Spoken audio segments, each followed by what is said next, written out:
Alrighty. Mm.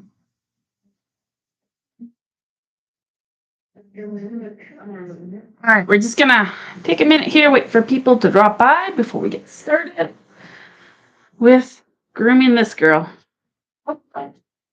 And probably should grab the correct set of clippers to do this.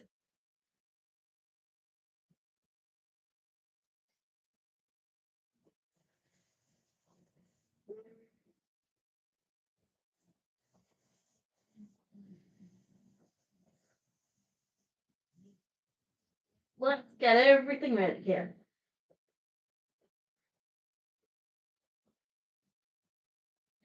Okay. All right. Hello. Nobody on yet. Okay. Awesome. Alrighty. Frank, did you want to face the camera? Frank, do you even want to be groomed? You don't, do you, baby? No, I don't blame you, sweetheart. Yeah. Alrighty. Hello, hello. Just waiting for a few more people to join before we go ahead and get fully started here. Um, this, by the way, on the table is Frankie. Frankie is a dog that mats very quickly and easily, so we're going to be giving her a pretty tight shave down and trimming in the little bit of a top knot here. She would very much like to not be on the grooming table, but fortunately, hello, hello, hello. Unfortunately, that is not an option. She is a standard poodle, which means they do need to be groomed on a fairly regular basis. Alrighty, so I am going to start with the basics. Unlike last time, since she is a pet dog, her drying time is extremely quick because she has a lot shorter hair than a show dog does. So drying easy. There are a couple of factors when you're drying poodles that affect how quickly they're going to dry. Number one, of course, is how short the hair is. Number two is the texture of the hair. And number three, that not everybody realizes, is when you have a show dog, there are some types of conditioners that make the hair dry a little bit more slowly. So if you use one of those, unfortunately, your drying time is going to be a little bit longer. So, Frank, baby, Frank, Frank, I know you're listening to me. I saw the eye twitch. You're going to have to get up or at least sit up, baby, and face me or the camera. Frank's like, I did not agree to this, Mom. I did not agree to be groomed. Unfortunately, grooming is a necessity for breeds like the standard poodle. Well, any poodle, anything mixed with a hair breed, and I entirely forgot to remove my towel from the table, which is my drying towel. Just kind of helps soak up the water. That sprays off of them while I'm grooming. Okay, sweetheart, there you go. And you all can see Fred, the quarter standard poodle, who is often mistaken for a moth, in the background on my couch over there. So, oh, Frank. Oh, Frank. Now, despite Frank not wanting to groom, she is actually fairly good on the table. She's had some really good training behind her, which is always nice. I do prefer it if dogs enjoy being groomed, but that is few and far between. But it is a necessity of their lives, so it has to happen. And we're gonna give her the stereotypical clean poodle face. Um, she also tends to get weepy eyes if I let the hair by her eyes get a little bit too long. So that's a good girl, Frankie. Yeah. So Frank is also a dog that tends to be a little bit more prone to ear infection. So with her, I do want to make sure that I am cleaning around the ears very well to make sure that we do not end up with ear infections. And because one of the major causes, well, two major things that tend to cause ear infections is moisture and lack of airflow. So those are the things that you need to be aware of when you have a floppy-eared dog like a standard poodle, is whether or not those ears are getting sufficient airflow and whether or not they're being kept dry inside. Because anybody who knows anything about bacteria and yeast and all of that, because a very common ear infection for poodles is the yeast infection in their ears. They can tell you that there is nothing better to grow yeast and bacteria than a warm, damp environment. So,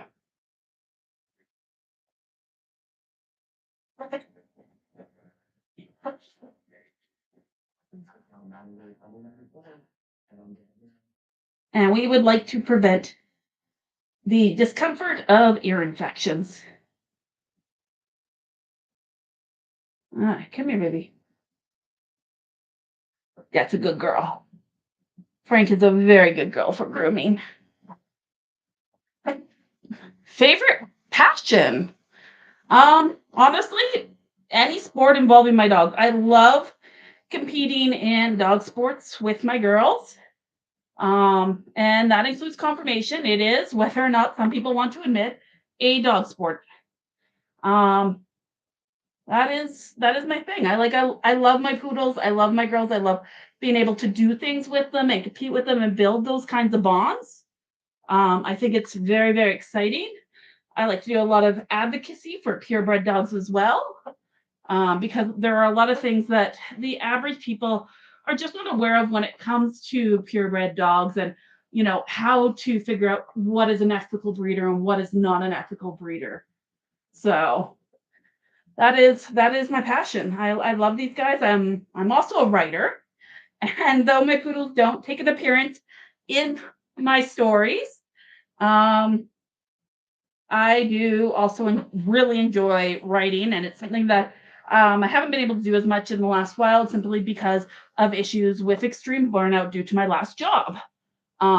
It was not a very good situation, and it left me very, very stressed, and eventually just unable to create and write new stories, since I write mostly science fiction, fantasy, and horror. Though I do some speculative poetry as well, and I do actually have one non-speculative piece of poetry that I'm currently submitting to look for a home for. So we're gonna give Frank a nice clean face here, and a few little places where I just kind of missed the hair. I'm just gonna make sure. Nice clean face for Frank. So, all right. So it's a few things. I could just widen it in here a bit.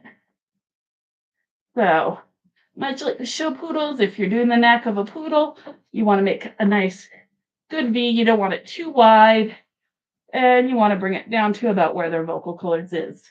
So there we go. Frank has a nice, clean, poodly face now. Are you good? Are you good, Frankie?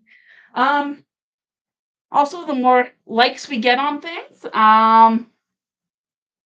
the more likely she is to get treats. So please, please, please hit like a lot. The more likes, the more treats for the girls as they groom them, and they do appreciate treats. And that mostly, unfortunately, does not apply to YouTube, but it does apply to my watchers on TikTok. So like away if you want my girls to get some nice treats as I'm grooming them. All right, so that's getting a little warm. That does tend to happen with these blades sometimes. So just gonna switch out and go on to a new one. So, hi, baby. So, for those who aren't as familiar with poodle grooming, when you're doing a clean foot, there is a little joint right here at the top of the foot, that you can actually feel the wrist bones more or less. And if you're not sure of where to set your line, that is the line that you set a clean foot to, is right there. Oh, Frank. Oh, Frankie. So,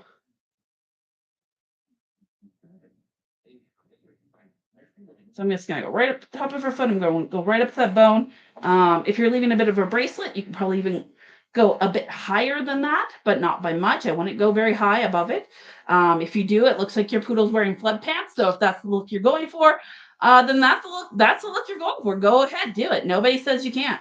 There are even a couple of trims out there that actually call for a higher clean line on the foot, including a lot of the retro trims, which I have done before, just not very often. I'm not as good at the retro trims, but they are very, very cool. And my old girl, who will be on here later for a groom, has been in a retro trim before, initially set by friends of mine who were taking part in a grooming competition, which she did actually win with that trim because it is a retro trim at a grooming competition is not what people are expecting to see.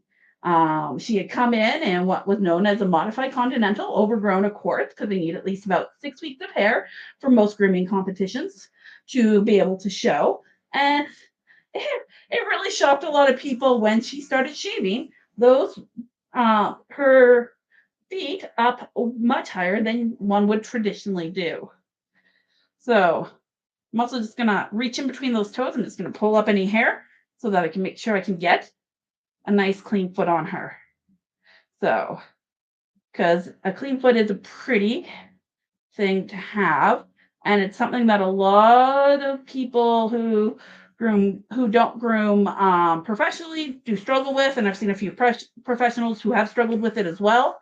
Um, and you know what? It's definitely something that I found challenging as well. And I have to show my poodles, so they really do need clean feet when they're show dogs. It is definitely a part of the style. So Frank is not really that fussy about being trim. She doesn't like it, but she is overall generally a very good girl on the table. She does have very good training under her, which is always nice, and I love seeing it. I love seeing a well-behaved dog. Do I have I groomed better behaved dogs? Yes. Are any of my other dogs better behaved? No, not really. Not really.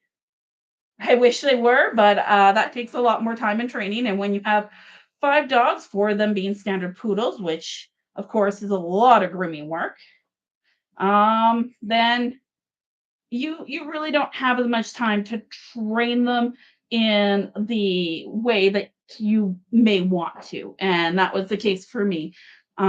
However, some dogs are just more sensitive about things than others, and or just a little bit wilder. And when I say wild, I'm thinking of my youngest, who is a not the easiest dog to groom, but is heads and tails far better than she ever was when she was younger. Um, she is definitely not the easiest. So, um, however, this is probably the first time I have ever groomed feet while a dog laid so casually like this on my table. It's kind of ridiculous. She's kind of a silly dog, this one. I do love her. She's also the dog that is pretty sure she was a Rottweiler in her past life because she is going to make sure that I know there's people near my house. Unfortunately, my neighbors do like to spend time in their backyards during the good months, as most of us do here in here in the central Alberta, because you only have so much time while the weather's good. And so they've done it next to her, so much so that they actually know which dog is barking at them and will talk to her by name, even though they've never officially met her, other than through the fence. So she is pretty sure, yeah, she's a tough cookie, this one. Um, okay, there's 2 clean feet. And so we're gonna move on to her back feet now. Back feet I've always struggled with the most. She's playing the Queen of Sheba. Yes, she definitely. She would like to be spoiled. I said on TikTok, if you do the likes, the more likes you get. For if we hit 100, she'll get a treat. If we get 500, she'll get another treat. Same for 1,000, and every 500 thereafter. I do like treating my dogs while they're on the table. They don't need it. They all know what's expected of them on the table, but that doesn't mean it isn't nice to be able to reward them, especially since they're the ones that people are watching, and it's less so me, more so them. They are just the best girls, all of my girls. And yes, I do have it is all girls in my house. All my dogs are female. Um, so whoops. Ah, there we go. Okay. And we're gonna get under and get clean underneath the feet here. So, and if this were not one of my own dogs, the funny positions I go in that do not protect me from potential issues are not ones I would use with dogs I don't know. When you're grooming a dog you are not as familiar with, you definitely do not want to just casually laying back in your chair as you shave their feet. That's not going to happen. So,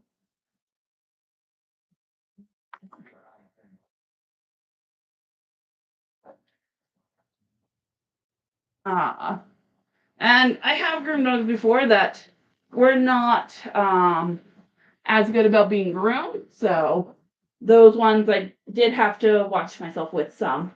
So. And for those who are wondering, I've been grooming since I got my first poodle. Oh, started learning actually just before I got my first poodle. And that was, well, 12, 13, 14 years ago. And then I've been learning to show groom for the last, I would say, 11 to 10 years. I'm not very good at it, but I've been learning. And I've even taken part in some grooming competitions during the great shutdown of 2020 when I was home from work and I had time to spend with all my dogs, and I loved it. If I could work from home again, I think I would do that. I definitely thought it was best with my lifestyle and being way out in the country where I am. So, all right, I'm just gonna switch. No, Frank, I'm not done with that foot, my love. So I'm just gonna switch sides here because I'm having a hard time seeing this far foot and getting the clean toes that I need from that far side there. So, like I said, this is only one of the dogs. Ah, you're fine. So this is only one of the dogs I'm grooming during this session. I will be bringing up my old girl Treble a little bit later. She's also, of course, in a pet trim because she is long retired from having to do anything. Although the one thing she still has to do, even if she doesn't want to, is be groomed because she needs it. Stop, baby, baby. Thank you.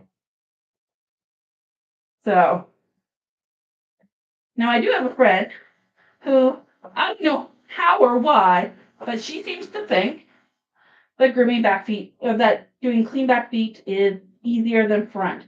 Um, I do not have that same confidence with my back feet. They always end up a little fuzzier, not nearly as neat and pretty as my front feet can be.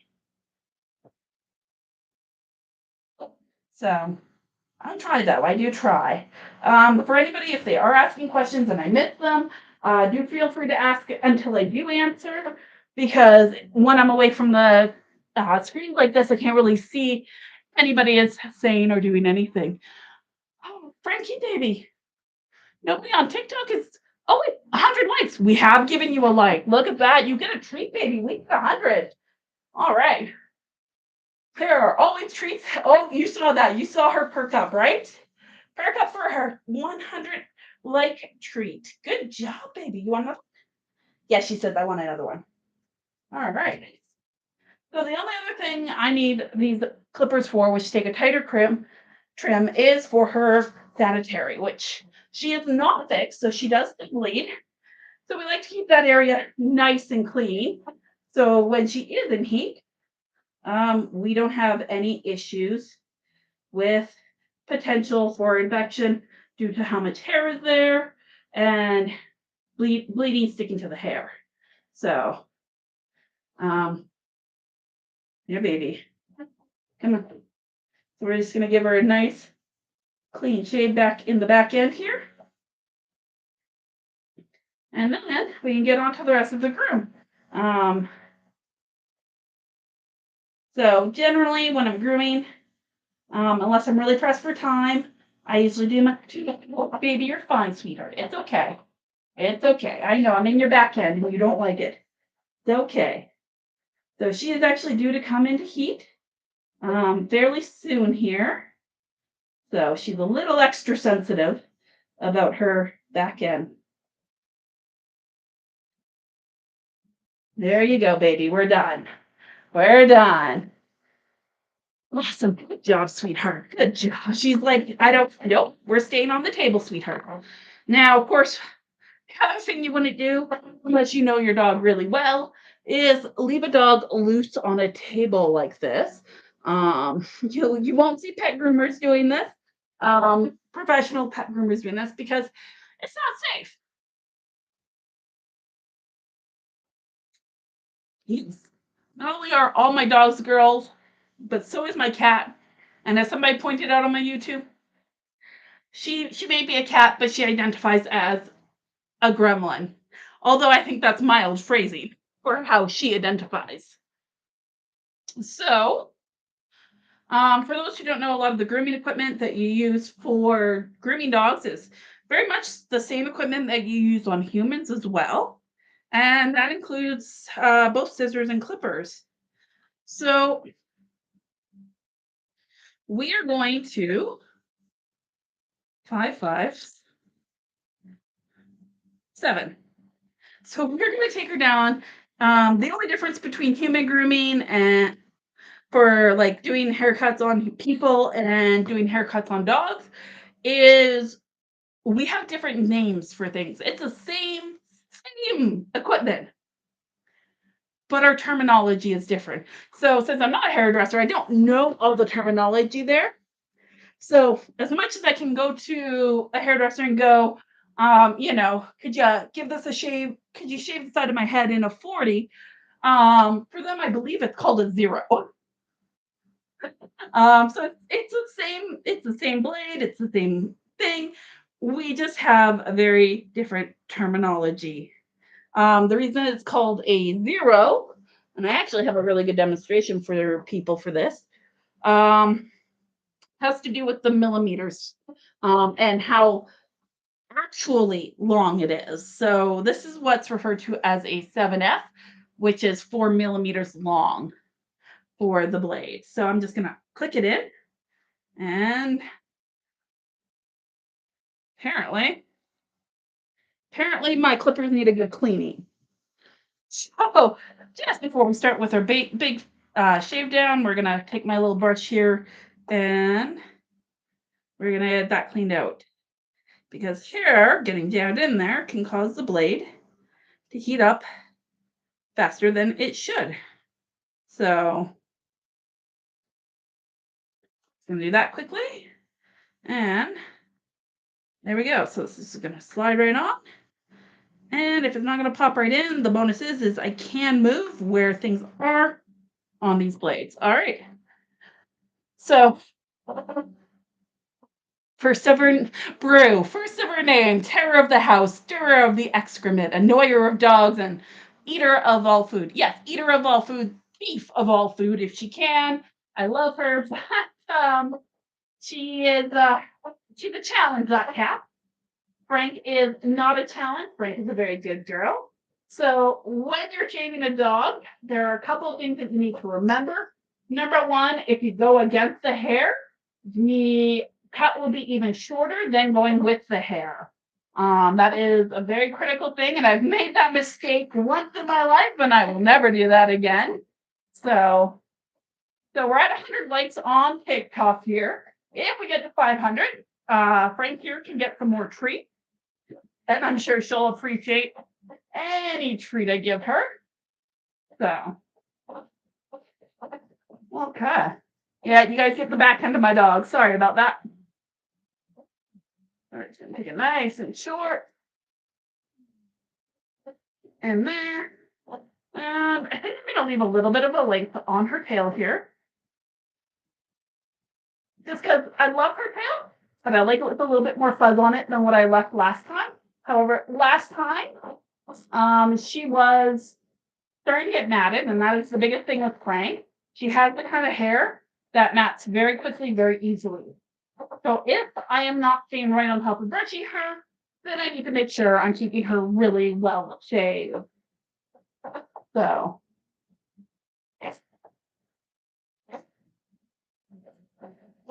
now for anybody who wants to see more of the process or hear everything I have to say about grooming, you can also check me out on that other video platform, the one that starts with Y if you're on TikTok, because TikTok doesn't save my life, but the other one does.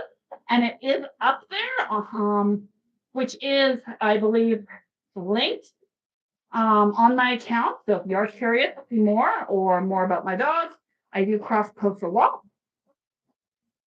Whenever possible. So I'm actually gonna, before I get all this hair in my case, which I've left on the dang table, I'm gonna move that now. So there we go. Frank, if you want to turn around so people see your pretty face instead, come on, turn around, baby. Come on. No, not sit. No, not sit down. Come here, baby. Come here, baby.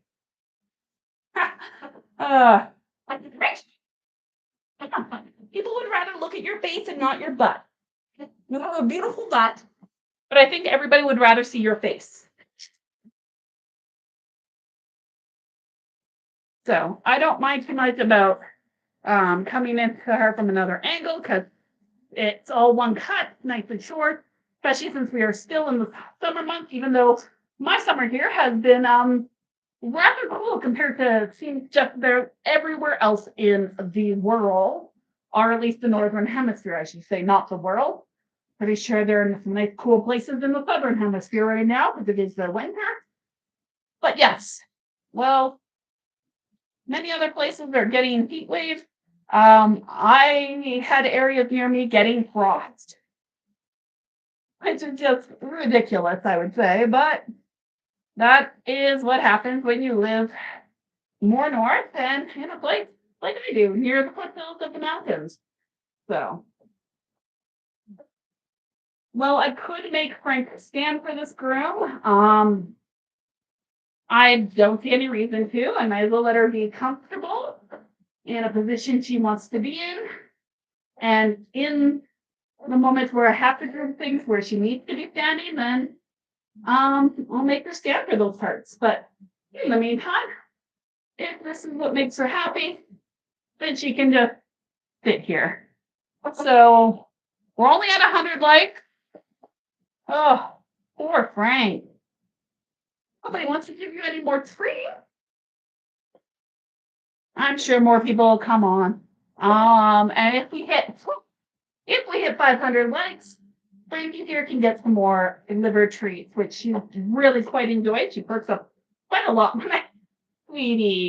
when I go to grab the treats from the bag. So she's a very, very, very good girl for her grooming. I definitely would call her one of the better dogs in this house when it comes to being groomed, even if we know she makes it very clear to me she is not a big fan of it. Oh, 247. Sweetheart, we're almost towards that 500 likes for your treat. Look at that. All right. There we go. Treats, all the treats. Yes, Frank, you're such a good girl. You definitely deserve all the treats. Oh, look at us. We're on our way there. Okay. Unfortunately, I do not have a lot of 7 blades, so I do have to give a little break every time it gets on the warmer side, so I don't want her to get what's called a bit of a razor burn, which isn't necessarily from the razor being too hot, though it can be. But it can also be caused if your dog is just not used to being shaved and their skin is sensitive. Which you often see in people. Or 92, oh, you're gonna get that treat, baby girl. You're gonna get that treat. Oh, people love you. I love you, though. I think that's more important. But we like it when people love you. 507. Mwah. Take a little break. We get a little treats. Oh, you see that? Immediately perks up like, oh, treats. Treats. Oh, Frankie, you want this? Yeah. How about this one? Oh. Just gonna adjust my other feed camera here. If I can a bit. Sorry. Oh, yes, there. Sweetheart, there are more there. Let's try that. There we go. Oh, too high. There. There we go. Oh, look at you go, baby girl, getting all your treats. Getting all your treats. Ready? Okay. Now we're going to go down in here again. And in here. And we want to make sure all of this is getting done too.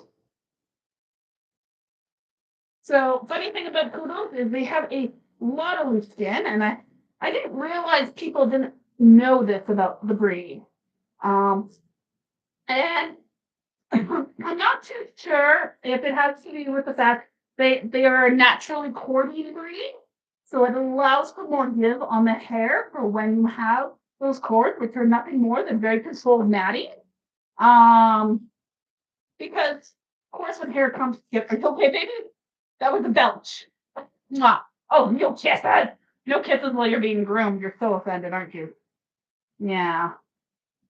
Mwah.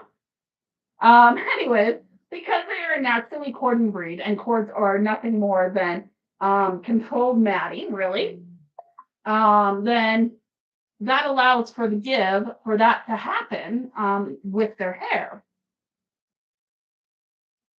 Oh, there we go. Right. Nice and short. Nice and short summer trim.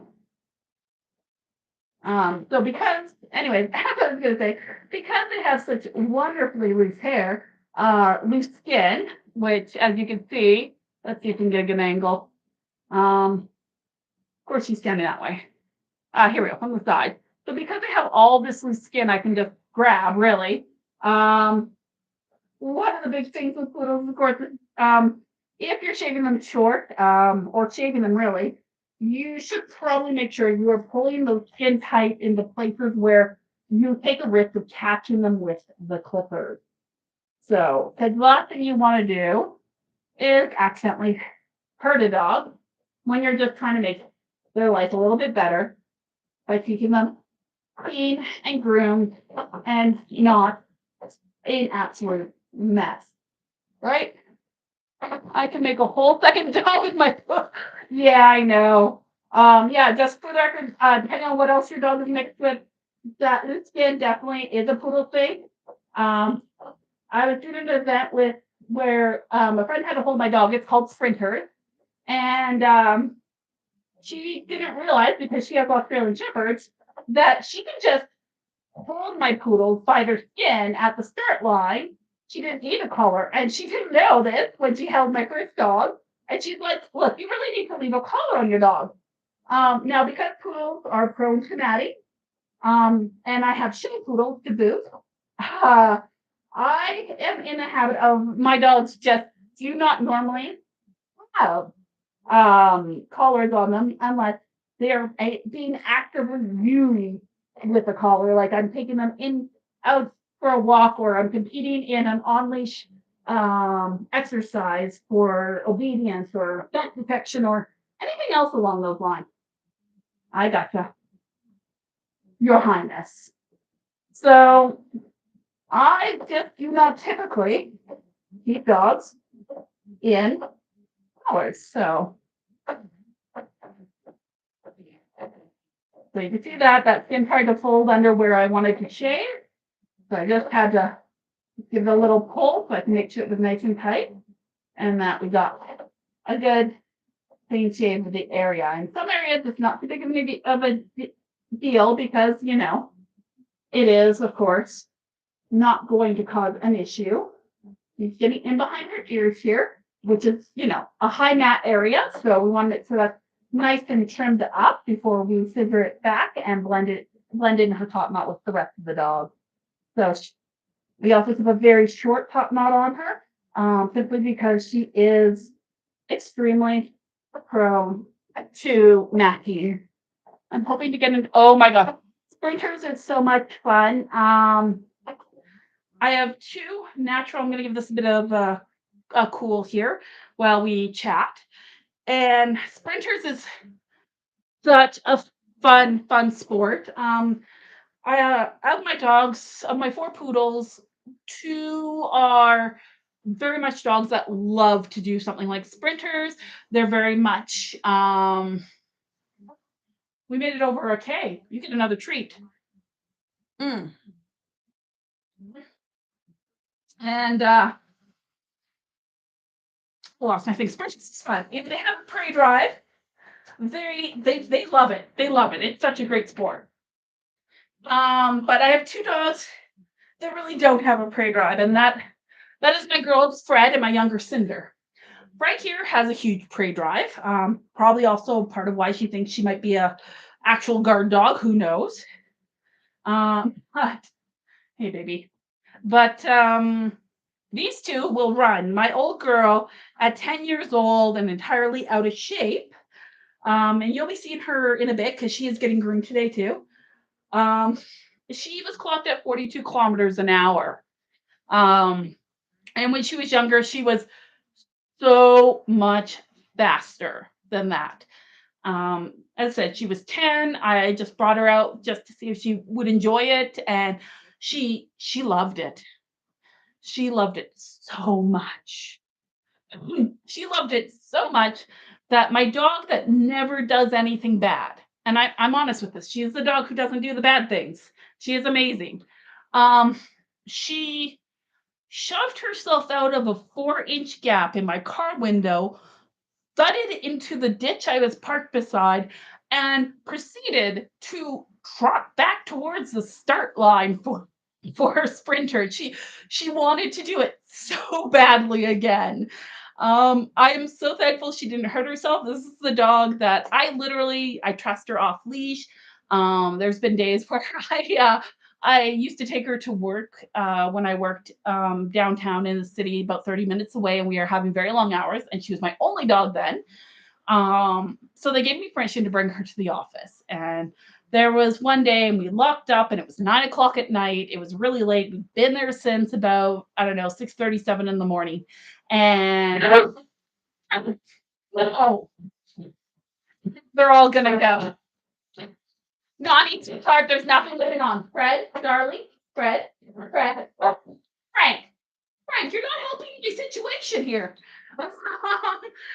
Anyways, I'd forgotten the leash in the office, and we get all the way down the elevator. We get out of the building. The building automatically locks behind us, and we do not have a key for the building itself, just for our office. And it's so late. Yeah, building locks behind us, and I'm sitting there going, I am in a downtown core. And all I do is Fred's head pop up, yeah, and then she flops back down. There we go. There she is. Um, and so I asked Trouble to do a heel, and we walked in a perfect off leash heel all the way back to the free area where I parked my car. She was also the dog. I can go into a store, I can leave her outside the store. She will stay, she will not go anywhere. She just waits. Thought she was a wool blanket. People think she's an actual mop. So, man, a wool blanket over a mop. Oh, man. So, yeah, I mean, so the fact that Treble, a dog who is that well behaved and that well trained, was so wanting to do another round of sprinters that she shoved herself through 4 inches of window was just absolutely insane. I was just gobsmacked. And of course, the rule of sprinters is if if your dog is loose, you have a good chance of being asked to leave the grounds. Because they do not want loose dogs, especially not in that situation when dogs are running like that. It can be very, very dangerous to have loose dogs when there's that high prey drive in the area. So I was really, really lucky that they did not ask me to leave, and I was able to grab my dog and put her away. And unfortunately, I had to window a little further shut. And yes, I definitely entered her into the second round of sprinters for that afternoon. I'd only originally entered her for the morning. I wasn't too sure how she'd feel or if she'd hurt because she was such an old girl. But yeah, Treble, just the OG good girl. She's just normally so perfect, despite also having the nickname of Cow Face, which is a whole nother story in and of itself. So, okay, Frank seems to want to just chill out right now, so I'm gonna let her. I'm gonna do some of this. I can get a little bit down her thigh from this angle. So we're gonna do this. We're gonna let her chill. I'm just going to. There we go. Give a few pulls to the skin and see if I can, yeah, get a bit more without having to make her do the things I want. And apparently, she is very determined to show you all her back end because she has turned around once again to put her butt to you, which frankly, Frank, that's very rude. I don't think she cares much, though, that it's rude. She only cares that she would like to be done this groom sooner rather than later. And surprisingly, we actually are very close to done, which is why I don't really mind taking my time with it, and taking those little breaks for her because these pet grooms, they're a lot quicker than my show grooms, of course, with the exception of Fred, because Fred is in the cords. So Fred is, by the way, not one of the dogs. She does not have the prey drive. She's not the kind of dog who wants to do sprinters for the chase. She just needs to know where her mommy is, and that's her motivation. Her motivation is to be with me. That's all there is to it. That is what she wants in life, is to be with me. And unfortunately, I'm a little bit indulgent of that want. So she gets to be a bit on the spoiled side, because she is also overall a very well-behaved dog. She's also the one with the most titles in this house. She is a Canadian champion show dog. She has her rally intermediate title, and she also has her novice scent detection. Actually, that's not true. Trouble is just a title, although, well, we haven't applied for it through CKC. She has gotten her novice sick dog title from Do More With Your Dog, which, frankly, if you're not aware of that, it's a fun, great site, independent of any organization. But I do believe both CKC and AKC will recognize those titles if you submit for them. And it's all about trick dog training, which is it is so much fun. My girl, your girl has her novice trick dog as well. Yeah, I figured save myself money because I am a single person with a mortgage and a car payment and 5 dogs.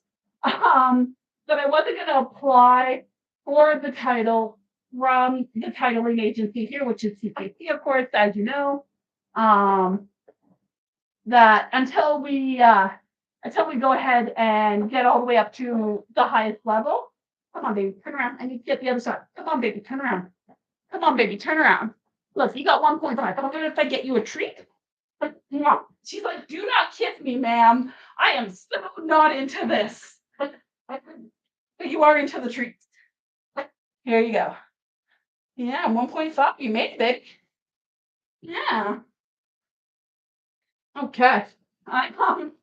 So now Frank has only recently come with me. She doesn't have any title herself, but I'm looking forward to doing stuff with her. She's an interesting dog to work with. She's actually got the same sire as Fred, though she's from a different mother, and it's entirely different breeding.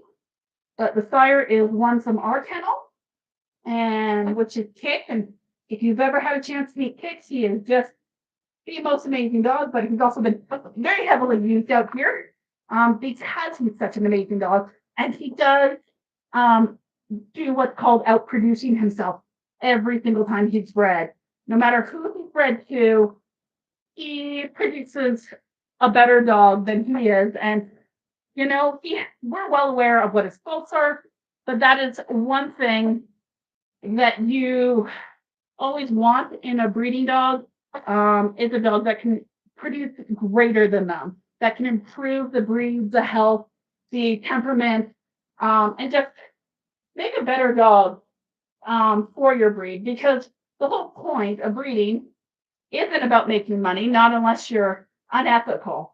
The point of breeding these dogs is to preserve the breed, to better the breed, to make sure that the breed that you love, this dog that you love, is not only around for a long time, but is better than it was before. And that's what any good breeder strives for. Yeah, Fred's on the couch, like paint me like one of your French girls. Honestly, the moment she goes upside down, yeah, that's a Fred thing. He does like to be upside down a lot. And I like to catch it on video if I can, because it's freaking hilarious. Because she's really right upside down, the teeth stick out, which frankly is hilarious.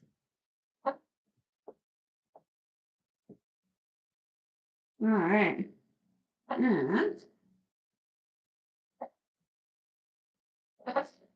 okay. There we go. What a good girl you are, Frankie Pants. What a good girl you are.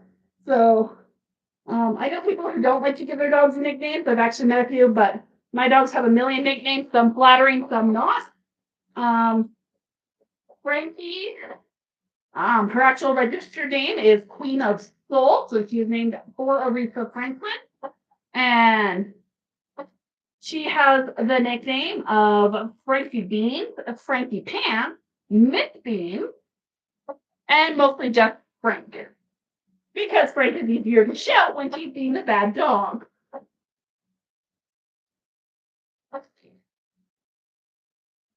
And she's not a bad dog. She's just, as I said, fancies herself a guard dog. And unfortunately, my neighbors laugh at it, but I don't appreciate her barking at my neighbors. I have really good neighbors. I live in a great place with really nice people around me, and I'm involved in my community as much as I can be. It's a really small community, so I like to give back to this place. There we go. Okay, and then there we go. There we go. And okay. So the only thing left is I do have to clean up under here with her belly a little bit. And I do want to make sure that looks nice. I'm fine. Maybe sticky outies if I can avoid it. This girl has huge nipples, which always makes feeding up her belly area a fun task. Okay, and then we're just about done with the shaving portion.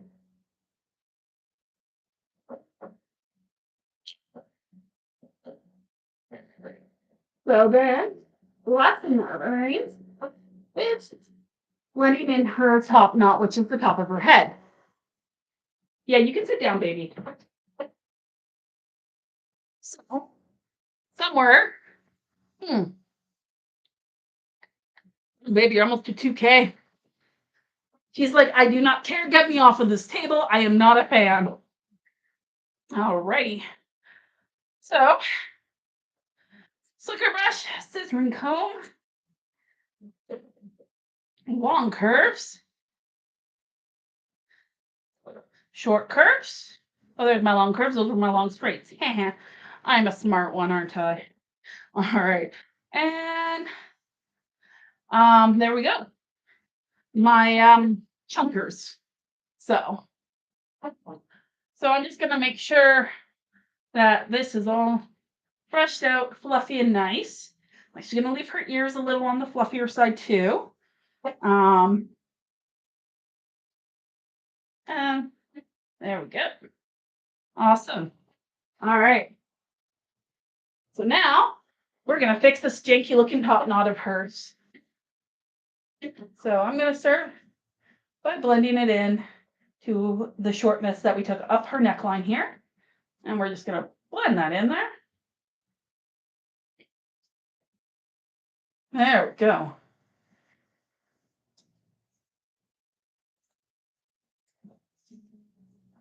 Now, just like with pet grooms, unless you want a defined line, think about moving in curves along your dog. Think about the points of height that you want and where you want them as you're grooming. And with a poodle top knot, you want the point about there. So that's where we're curving everything up towards. We're also going to make sure that her eye line is good. Going to keep it short so she can keep seeing everything she wants to merge. And we're going to come in here and make sure that's short in there. If you're worried about the ear, do feel free to pull it back a bit as you're doing this. There we go. All right, tidy up that line along the eye there. Okay, so last time when I was grooming her, it was that she had gotten a bit matted, and so I decided to take her fairly short all over, and then I had to try and blend it. So I only roughed all of that in with my roughing scissors, not my good scissors. So that's the reason her top knot is a little bit not the way we want. So just gonna keep scissoring here. I gotta make sure I don't have anything.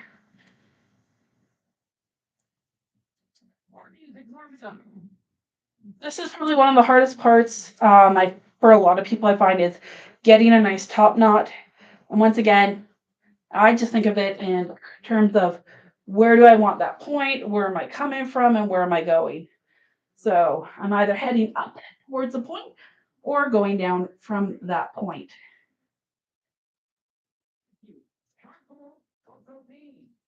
There we go. And I want to make sure that I try and create as smooth a line as possible. Which, I know a few people who can groom in a way where they always manage to hit the moving target of a puppy. I am not one of those groomers. I am definitely not that talented. But I try. I do try. And already she's looking a lot nicer. So because she's holding her head at a bit of an angle, we're ending up with a lump on the side here. So I'm just going to take that in a bit tighter and see what we're getting. So the most important thing, the part I had her, oh my God, I love puppy horns. They're the best. That's my favorite. So I'm just going to give her a little bit of a pull out, make sure there's no matting in here, because as I said, this dog is one that is very prone to matting, especially in her top knot and behind her occiput. So I want to make sure that we are looking at this good. Just going to pull everything over. That looks smooth. Okay, so she has a bit of a cone head right now. We're gonna get rid of that. Now, once again, I will always put the disclaimer, I am not a professional groomer. I've been trained by professional groomers. I've been coached by many a professional groomer. I am not one. And I have only ever had my own dogs and one client. Well, I guess two client dogs now to practice on. So, but I try to make pretty poodles like that one. So that's a good looking top knot there. Blended in, not quite as nice as I would like in the back. So I'm just gonna grab my chunkers here. My chunkers / blenders, and I'm gonna try blending this back bit a bit more. I just don't like how that turned out.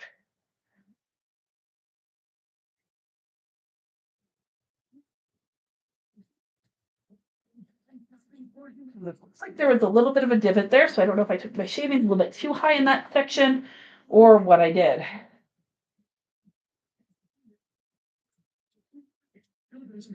you know, we'll fix it as best we can, and we'll see what we can do.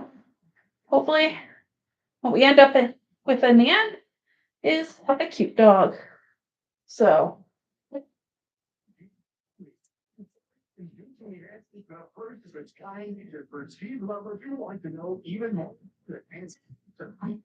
Oh, nice. She just belched in my face, guys. Probably couldn't hear it or see it, but she belched in my face just as I moved her to look at me. All right. And when I say pet trims are so much quicker than show trim, this is what I mean. So much quicker. She doesn't need her nails done, but so do all my dogs, and I missed a part of her lip. So, but all my dogs, so nail trim day will be another day. And next up will be my old girl Treble, who is Fred's mom. She will be 11 in September. Ma'am, thank you. There we go. We don't need those pieces hanging from your face. And you know, you never know how long you're gonna have with your dogs. So, TikTok. It always makes me do this dragging the puzzle piece because it wants to end my life after a certain amount of time, which is really hard to do when your phone is mounted. And I keep thinking I'm getting it really good, and then it doesn't like it like 5 times in a row.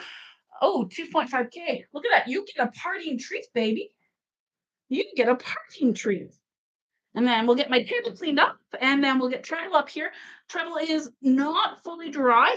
I did get the process started, but we may need to dry her out a little bit more. And so we're going to get the hair off of here. And if we do need the dryer, we're going to want to sweep up a little bit before we start. Otherwise, I will have hair all over the place. So there's Miss Frankie looking cute and adorable. I'll get her parting treat. And I'll sweep up quickly, and then we'll switch. Hank, you're gonna fall off the table, baby. Here you go. Oh, sweetie, sweetie, sweetie, you are so close to that edge, my love. Or she must have known I said it was gonna be time to get off. So give me a hot minute. I'm just gonna sweep up a bit, and Frank just ran away upstairs because she is. Oh no, she didn't. That was Nani coming down the stairs. Because she is so done with me and my shenanigans of grooming. So give me 1 second, I will be right back.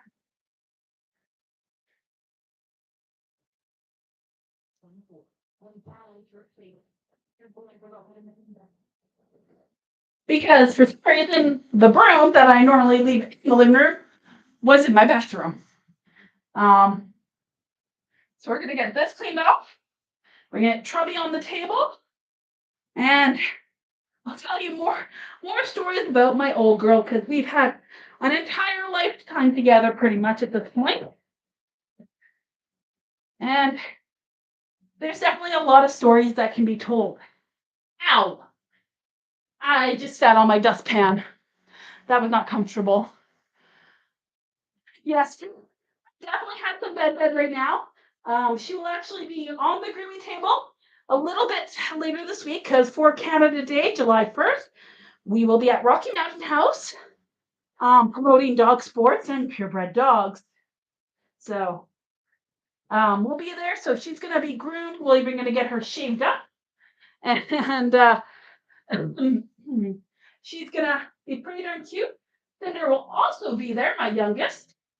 And wait, come on. There we go. She definitely needs her groom refined for her modified continental, or as they say here, scissored continental. But most people, even here, still call it what the Americans do, which is a modified continental. However, for those who don't know, the requirements for a modified continental and the Canadian scissored continental are actually different. In the US, if you are showing a dog in a modified continental, there can be no break line between the top knot and the ears. But in Canada, a break line is allowed. It is not directly specified that you should not have a break line between those 2 points. However, I am of the opinion, as I hit my ceiling light, I'm of the opinion it looks better as a smooth transition than a harsh transition. So I personally do not like it when people put a line between the ear and the top knot. I don't think it looks very good in the show ring for that trim. Okay, most of Frank's hair is picked up now. And Fred is switching positions. And now it's time for Treble, who Treble, my very, very good dog, when I put her on the table to start the drawing process before we went online, she realized that she looked over here, that the couch wasn't very far away. And if the couch is not very far away, then what's to stop her from jumping from the table to the couch? Oh, Freddie, you had to pose. All right, Treble. No, don't. Here, run away. All right. So here is Fred's mama. This is Treble. Treble, as I said, Treble will be 11 years old this year. And she is as far forward as she can get right now. So maybe I'll just move the table back a bit so you guys can actually see her face. She is what is referred to as a Rue Black. And thankfully, the stand dryer is not very noisy online. So I've been told, much noisier in person though. And she is still a little damp in a few places. So we're just gonna get her done up here.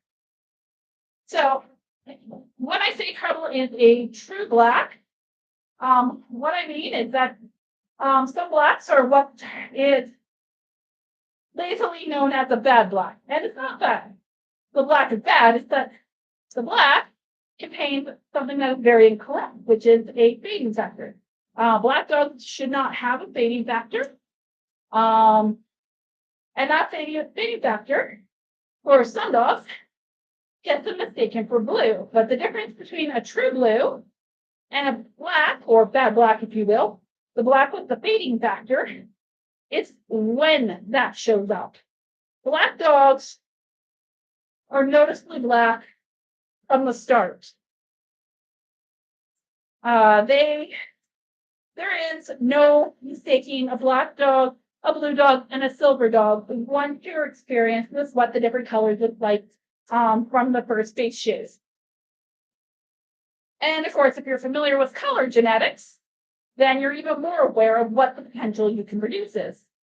Now, her mother was a black. Her sire was a white.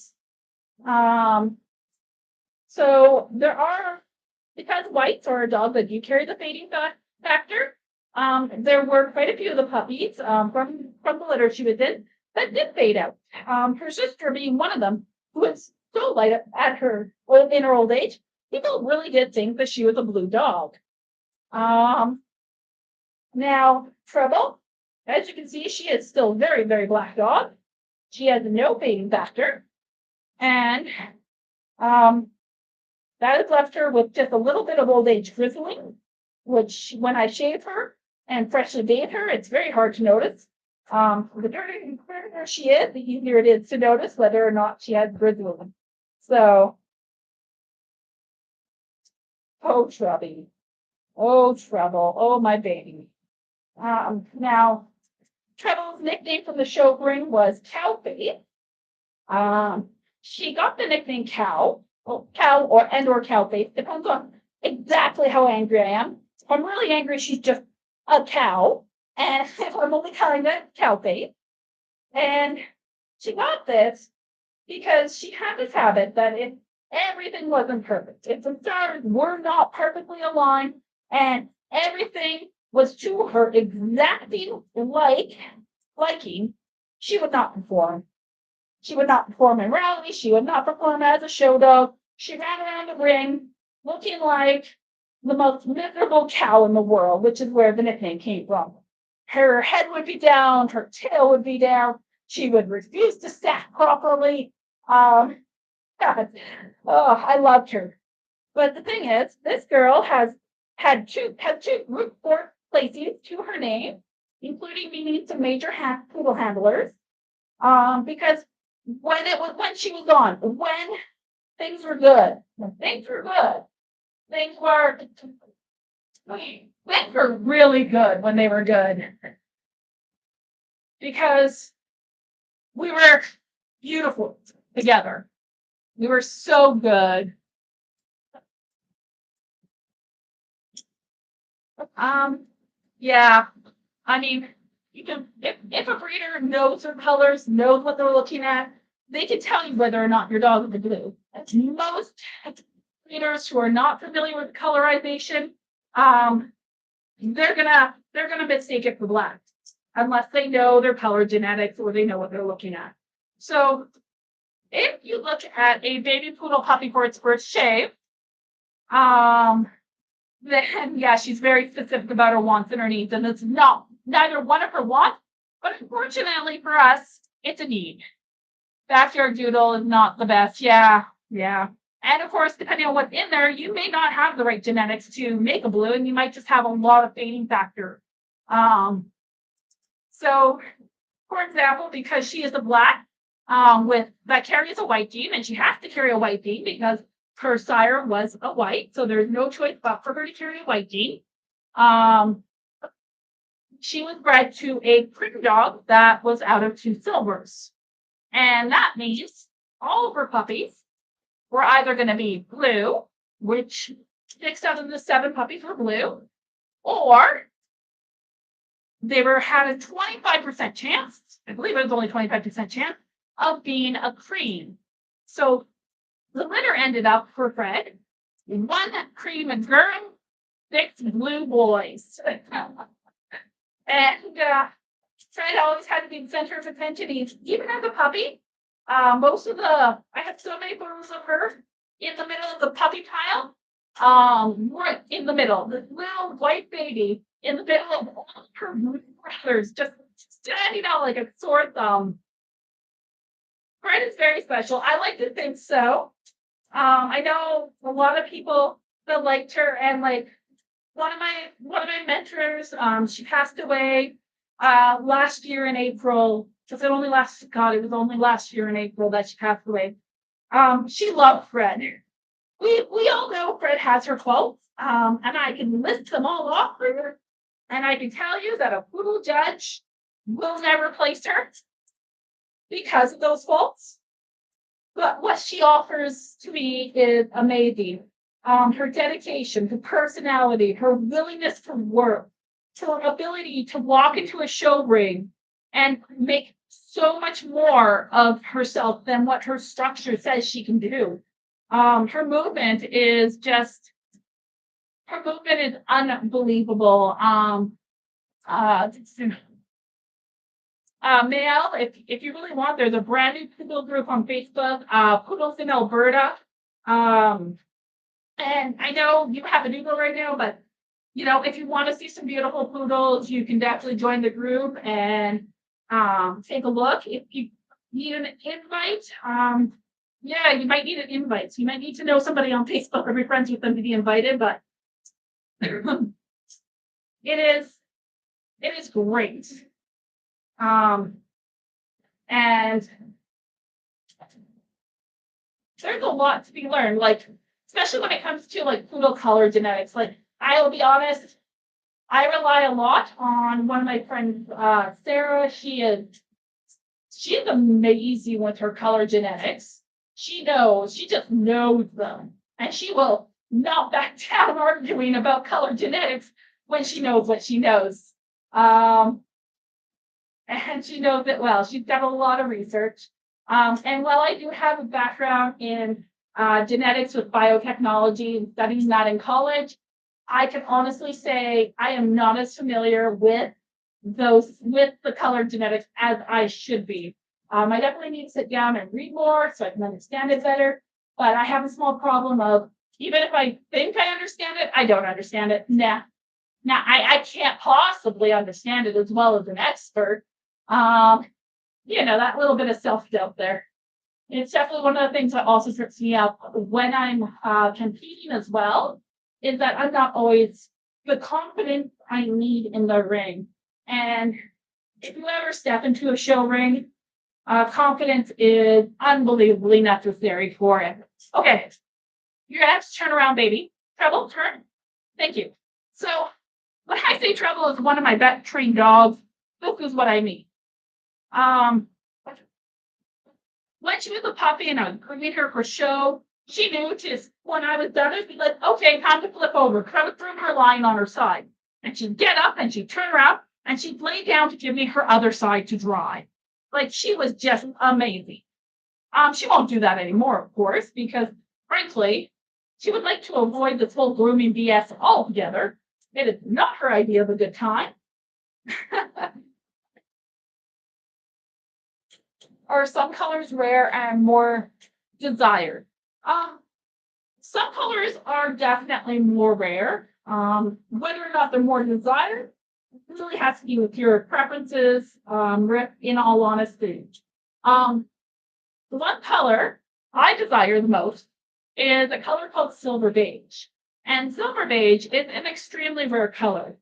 You can try to breed intentionally for it as much as you want, and you know what chances are you're probably not getting it because it is that rare and that hard to get those right genetics to get these silvers carrying the brown gene and producing it.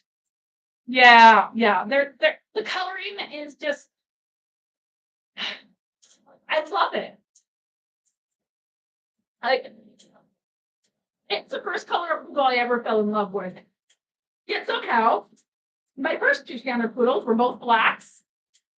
I can't complain. I have never in my life paid for one of my poodles. I've never paid for a poodle. I paid for my rescue Aussie to get her off the farm where she was being abused. I've never bought a single poodle. My first standard poodle was a gift. She was bred by a friend of she was used as a breeding dog by a friend of mine. And she realized she's not a good breeding dog. And she's like, but this dog, because you visit me all the time, for some reason, this dog has fallen in love with you. This dog loves you. And we don't know why that dog, her name was Naven. We don't know why she just longed to be the way she did. But she did. And so that was my first poodle. She was a retired dog, show dog gift from a friend because she knew she needed the one-on-one attention. So, and then this one, my best friend and the kennel I'm now a co-breeder in. This was her first litter, and she had these two beautiful puppies, and she didn't know which one to keep. And this dog who's a bit of a snot bag for people. She's not social. I actually used her as a therapy dog, and I had to train her to go see people. Alindra, I'm going to get to your question about colors in a second. I actually had to train her, give her a command, and train her to go see people as a therapy dog. And Trouble, you've earned some major treats. I'm going to have to grab a little handful for that. This dog that didn't like people, my best friend, she was like, I'm not home, but can you please go let the puppies out? I never met them to the point before. My best friend lives 6 hours away. And she's like, can you go let the puppies out? And just so you're aware, there's this one with the purple collar. She's not really a people dog. She doesn't really like people, especially strangers, and she's never met you before. So she might not really want anything to do with you. And I was like, okay, purple collar girl, no problem. Might not want anything to do with me. I can handle that. Yes. Oh, sorry. Treble has ticklish inside of her back feet are ticklish. So when I do this, she just kind of kicks her legs straight out on me. But yeah, anyway, I ended up with her because this dog that didn't like people literally jumped into my arms. Just jumped in my arms and started kissing my face, and just she wanted to be with me. Now, Alinda asked for how many colors there are. For the recognized solid colors that are part of showing, they come in black, blue, silver beige, brown, cafe au lait, white, cream, apricot, and red. Am I missing any of the solid colors? I don't think so. I think that's all the solid colors. If I'm missing any, I apologize. But there are also party colors which occur naturally. And by party colors, they are dogs that are normally more than one color at the skin. However, there is some contention in the poodle world about whether or not those colors should be recognized. Recently, FCI and the French show committee, our show one in Europe, in France, which is Poodle being the national breed of France, they have now allowed for party poodles to show within their own club. But party poodles are colors that are any one of those colors I named mixed with white in any pattern. But the white needs to cover a certain percentage of their body, and I can't remember what that is. There are also colored like brindle, so that's that striped pattern you see. Sable, which is much like German Shepherd, and what we call phantom. So if you think of what a Doberman looks like with the little, or a Rottweiler with the little eyebrow points and the slightly different color around their muzzle and the points on their feet. That's a phantom. And phantom can also come in actually several other colors as well. Black and tan, as well as you can get a silver, as well as getting a silver phantom. There are other colors like sable as well. Now, one thing I was told by one of my mentors was that colors like sable and brindle and a couple other colors, they didn't show up till about 100 odd years ago. And they showed up in a breeder that also bred Afghans. And go figure on what colors naturally show up in Afghan hound. And since structurally there's many similarities between poodles and Afghans, it really could have easily gone unnoticed in a time where there is not genetic testing. So, and it's so long ago now that any poodle from that line would be a purebred poodle now. So I do see, I will make this addendum, that this is an extremely important one in this day and age. Poodles cannot and do not, should never be merle. Merle is not a color that exists within poodles. If somebody says, I have a merle poodle, they do not, because that gene, that merle gene, comes from herding breeds like Australian shepherds and collies and Shelties. That's where that color naturally exists. Merle should never be in poodles, and there's a lot of other breeds that should never have merle in it. But what makes merle even more dangerous in a breed like poodle is they naturally come in colors like white and cream. And the danger with the merle gene, being a recessive gene that it is that a double merle creates a white dog with major health issues. And because poodles naturally come in white, you would have no idea if a white dog carried the merle gene without testing specifically for it. But since poodles aren't supposed to have merle, most breeders are not going to be testing for it unless they're breeding, as said, unethically breeding what is technically a poodle, but with enough generation poodle to also kind of be considered a purebred poodle, but by genetics. However, that said, once again, the danger is still a very real thing with the health issues with that genetics. All right. So Triple, who almost never masks, does for some reason actually have a few mats in her bracelet, probably because I left them so incredibly horribly and disgustingly long last time. They are going to go very short. Okay. There we go. So you're done with that part. Trouble, turn around, let people see your beautiful face. Come on, Trouble. Come on, Trouble. Whoa, whoa. Oh, oh. You bad girl. No, we are not done. Oh, bad Trouble. All right, Mel, I missed what you said. Is there any drive to recognize brindle? I don't know. I know in UKC they do allow parties. I'm not too sure about the other colors because there's not. I live too remotely, and there is no real UKC clubs anywhere near me. You'll find most of them in Canada back east in Ontario. I know there's a few out here, but not many. So I'm not as sure about them. I would love to see in CKC for, at the very least, things like the party poodle and the phantoms to be allowed to compete within their own class, which is a very controversial opinion. But I figure if those colors are documented in paintings and everything for such a long, long time prior to the actual set standard. Okay, UKC allows all colors. Okay, yeah, except for albino and merle, which is yeah, understandable. Those are definitely not correct colors.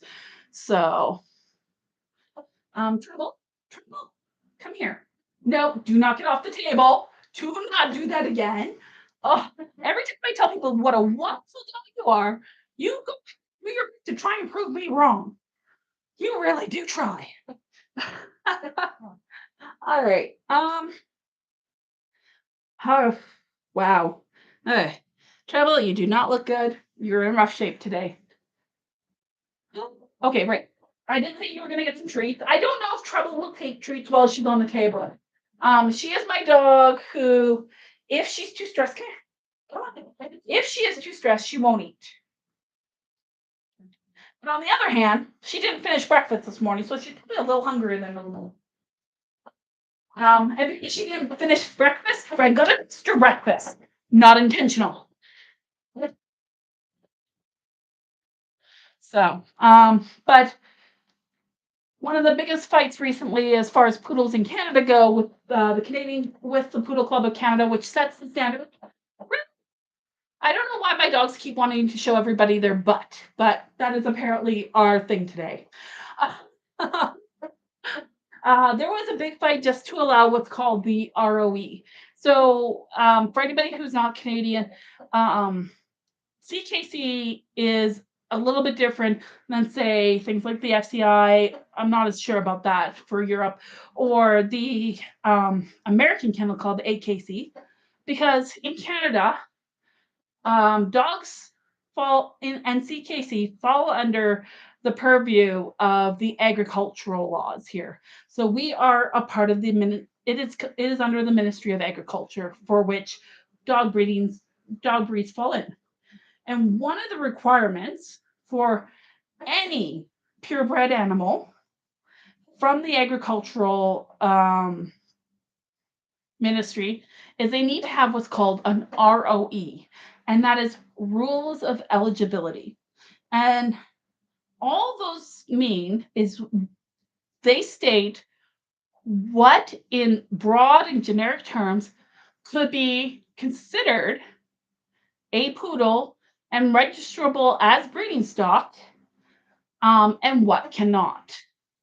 And there was a very strong split in the Poodle Club of Canada between those who wanted to at least recognize party poodles and multicolors as a part of a registrable poodle for breeding stock, and those who only wanted to recognize solid colors.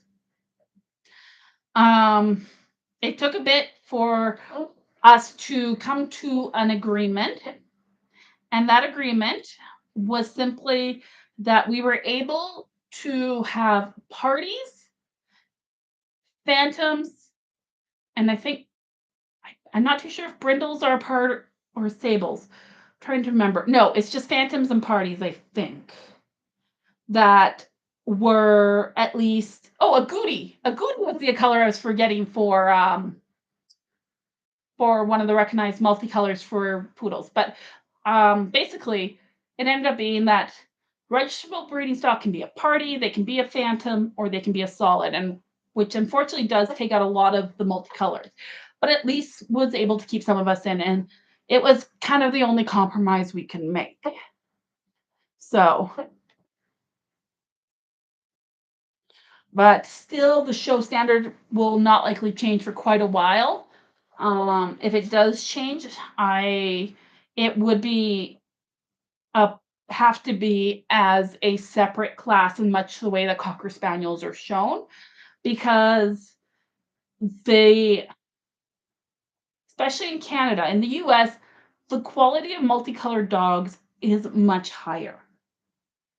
And I'm not too sure why that is. Maybe just more recognition, more UKC clubs where they can show.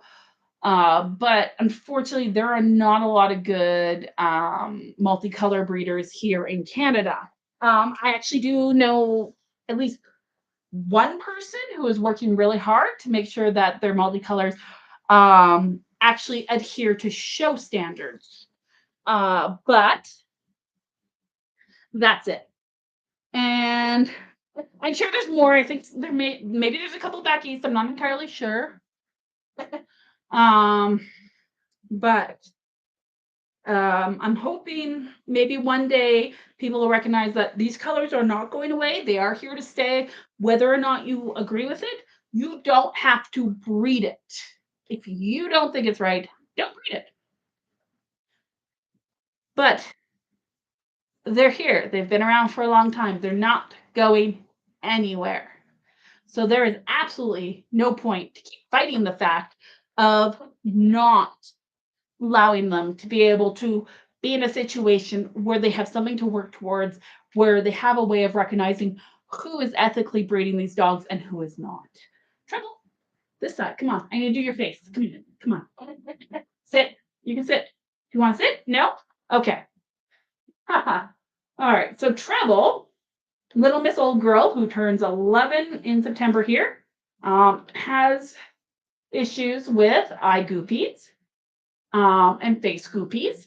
So for her, a clean face is absolutely essential.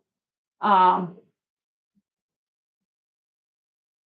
we need to make sure that not only is her face clean, but so is her eye line because she will get goopied. And part of that is she is old. Part of it is she has shown that she does have some environmental allergies. Most specifically, she's actually allergic to the lilacs that line my entire yard. Of course, I bought a house not knowing this, and it's entirely lined by lilacs, and I'm not getting rid of them anytime soon. But thankfully, that is the only issue we have to deal with her. She's never shown any food sensitivity. And well, once upon a time, she was not a very good eater as a puppy. As she aged, and now that she's a much better eater. And you may notice that when it comes to this, she is a very easy dog to groom. She is very, very used to being groomed and very, very good about it on the table in this regard. However, you may, as I mentioned earlier, she's extremely ticklish feet, which does make doing her nails and giving her clean feet a little bit of a challenge. The other challenge, of course, that I have with my poor girl is she has had to go twice in to get surgery on her mouth and it's not what most people think. In this case, one of them was both times it was for a mass. The mass was tested. It came back as inconclusively, but potentially cancerous, but we caught it early. And with the last one, we didn't get it tested. It was very similar, but a little bit more extensive and in a different location on her face or inside her mouth. So I have a very good vet because that was shortly after I lost my job, and my vet was really willing to work with me to make sure my dog could get a surgery and was willing to forego a lot of the testing they would normally do for things like that so that the cost was down. Like for seniors' dogs, they always recommend doing blood work. It would be, and while I would normally prefer to do blood work before surgery like that for her, for an older dog like her, then I just couldn't afford the extra costs at the time because once again, recently unemployed. So my vet was very good about that. So, and we're just hoping that, she lives a lot longer, but at the fact that she's going to be 11 this year, I know that there's a very real chance that I may not have her that long. You had a nose booger. Yeah. And I'm gonna be extremely heartbroken when the dog that I was told may not want anything to do with me as a puppy decided I was gonna be her person. Oops, sorry, baby. I hit her tooth. Um, because of the surgeries were on her lips are a little bit tighter than normal. So her canines kind of peek out, which makes shaving them clean a little bit hard, but also it is very necessary because little Miss Old Girl also manages to get food stuck on the hair around her mouth if I don't make sure that her mouth is nice and clean. Because, you know, why make my life easy when we can make it hard, right, Trubby? Yeah, that's my baby. So we're gonna do her a little bit longer than we did Frank, and we're also gonna do something a little bit different with her trim. And look at that beautiful clean face. You can't even see the gray anymore. She no longer looks like an old girl. Ball, treble, treble. Thank you, thank you, my lovey. There we go. So yeah, with that shaved, if up close, you can kind of see that she's a little graying around the muzzle. But for the most part, she's held her color so well that not everybody believes she's an old girl that she is. Trubby. So she's also, you know what? She's over it. Yeah, she's so over it. Failed escape attempt. I'm going to, but mother, I was being innocent. You innocent? Yeah, you weren't really gonna try and escape the table, were you? Nah, da da da da da. Ha, da da da da da da. You silly girl.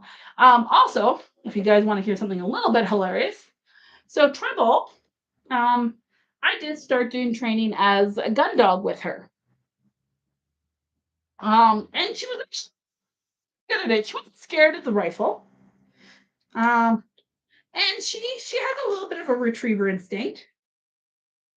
She definitely has a high prey instinct, which not ideal for a hunting dog, but or at least not for one that is supposed to be retrieving birds. And of course, for where we are, I was going to train her for upland game. And training was going really, really well, until we started, trying to train her to actually bring back a bird that, you know, um, was moving and could flap its wings and maybe be a little bit scarier. And unfortunately, for any potential of being a gun dog, somebody realized birds taste good. So this dog, but I did that story just to simply tell you that little miss, I'm not scared of the rifle.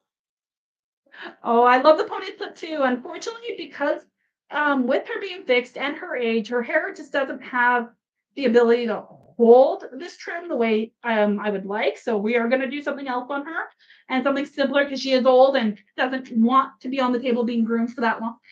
Ma'am, I do have to clean out the inside of your foot.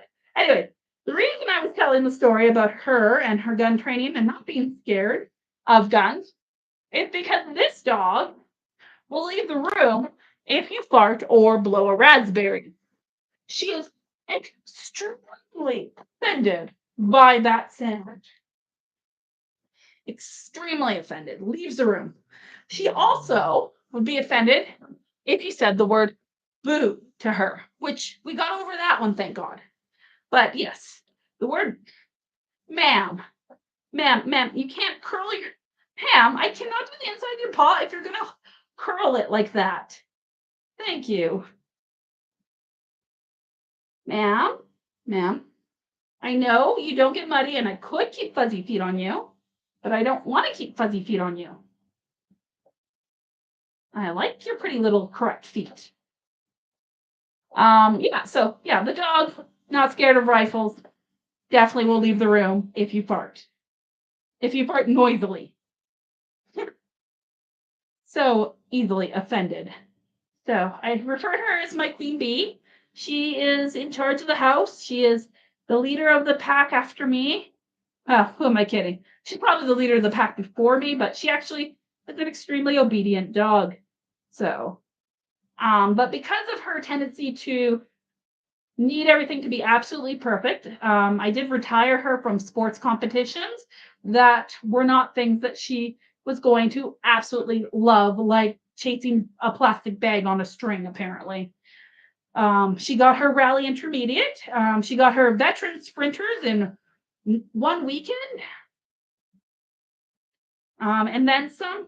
The next veterans near me, unfortunately, just happened in June, and I, of course, don't start my new job until the end of July. So I wasn't able to take part in that. And I think before we do the fall one, I would probably like to give her a good health checkup, make sure her heart and everything is in good condition before we go running after plastic bags again. Because the one thing that's most important with my dogs is their health. So, oh, hello. Oh, we need to stop doing that. Every time I say hello in that home, my God, oh, there's somebody at the door, so I must bark.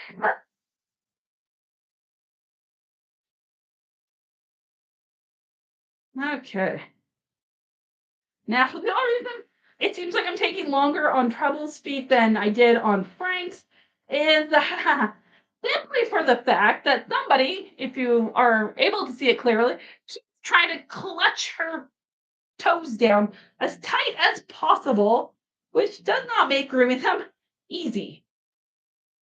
She desperately needs a nail trim, but once again, all my dogs need nail trim, so that's going to be a one after the other. Might as well do them all at once sort of thing and get them up on the table, and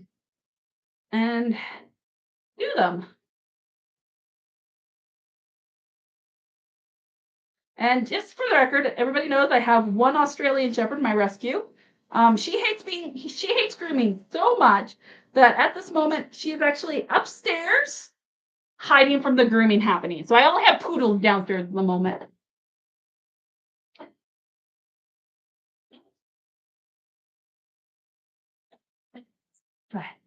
Treble, I'm gonna do your back feet now. Back feet are always fun because somebody, as I said earlier, she has very ticklish back feet for doing the inside of her feet. She's just a really ticklish dog in that respect. So, and once we get finished with the little details, now treble is fixed. I do fix my dogs as they get older because the benefit of fixing them outweighs the loss of the hormones that are a part of who they are. And of course, always if you do not have breeding stuff, please spay or neuter your dogs. But I would always recommend, if you are a responsible person, do it once those growth plates have closed, because those hormones are very important for their growth and development. Pardon me. And you can also see a very significant difference in the development of a dog that was spayed or neutered when they were young instead of waiting until the growth plates have fully closed on a dog. Because hormones in all species always plays a huge part in the development and structure of an animal, and things like the likelihood of developing hip dysplasia is increased by juvenile neuter and spays. But of course, if you do not know that you can be that responsible of an owner, or you cannot deal with them not being fixed, definitely be responsible and just get it done then. So, all right, I have one more foot to go. Trouble, can you turn around for a second so I don't have to move? Thank you. There's nothing better than having a dog that you do not have to move around to groom, but that they move around for you.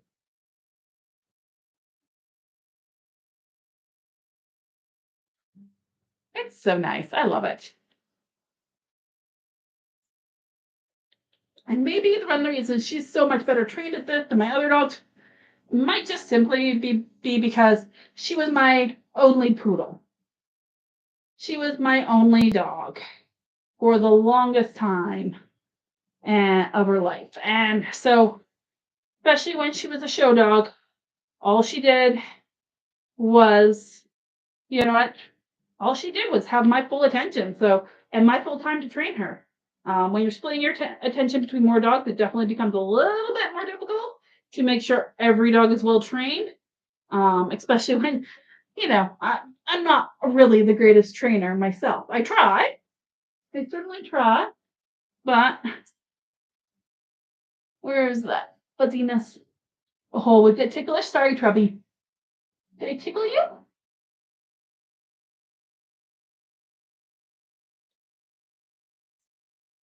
Okay. All right. I know I did not do a very clean job on this one foot. I don't know what is it with Trebble's feet. I struggle way more with her feet than I do with my other dog. Probably because she has such tiny, refined feet, which, frankly, I love. I love her little feet. I love how correct her feet are. A trait that she did pass on to her daughter, Fred, who also has very lovely, very correct feet. And if you don't know what a correct foot is, it varies depending on the breed, but in a poodle, they should have a well-knuckled foot, but not cat-like. All right. So, the one other thing I always do with her, I think I left a diaper on her, is that, well, she doesn't need to be clean for bleeding purposes. Somebody is prone to getting a bit of a poopy butt. So, I generally keep it a bit shorter back here for her. Okay. No, that wasn't that okay. That wasn't that. Come here. Come over. Come on. We're just done with one aspect, baby. So now for Frank, I did the 7 blade. Treble has a few concerns that I have to be aware of. Not only is she more likely to be a little bit more chilly. Oh, I love it. There's nothing better than the nice shape of a poodle foot. I absolutely love it. Now, as I was going to say though, not only is Treble prone to being a little bit chill on the chillier side. She's not an overly active dog. She doesn't run as warm as she used to. She also, in her old age, is getting a lot more fatty cysts, and I'd like to avoid trying to catch those with the blade by using a shorter one. So I'm going to use a longer blade. In this case, it's the 5 blade. And we'll see if she wants some more treats. Wait, wrong thing. We're going to see if she wants some more treats before I start. Come here. Here, right here, baby. No, Brew, you cannot have the treats. They are not for, well, they are for cats because everything's for Brew, according to her.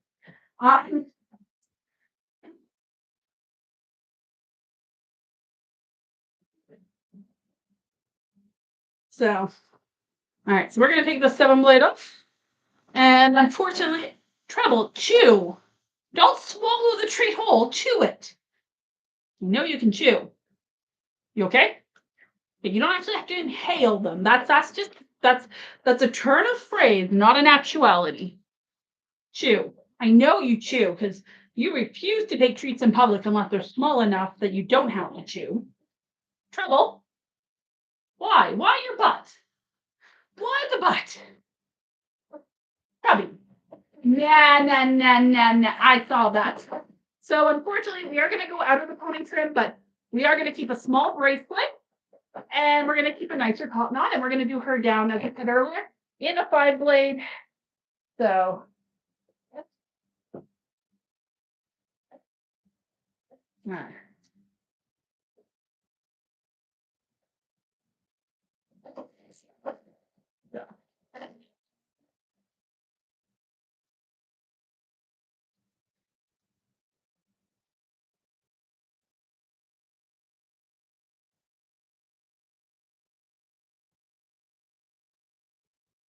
there we go.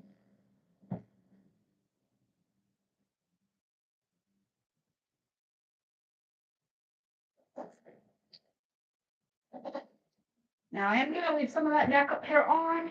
I do like, she has such a beautiful neck on her that I like to show it off by adding just a little bit of blended hair into it as well. So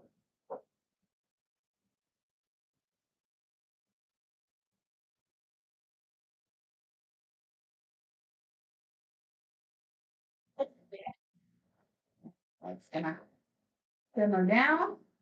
There we go. And get rid of that big diaper thing I had going on in the back. I don't know what that was about.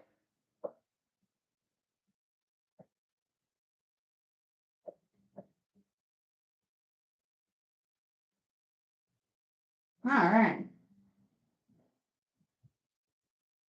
So when I'm shaving along the neckline, I'm starting right behind the ear, and I'm following the natural curve of the neck down over her shoulders, and then just behind. I'm going to cutting this off just behind where her shoulder blades meet on her back here.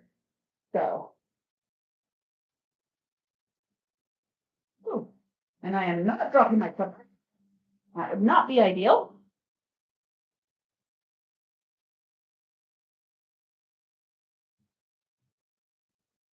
All right.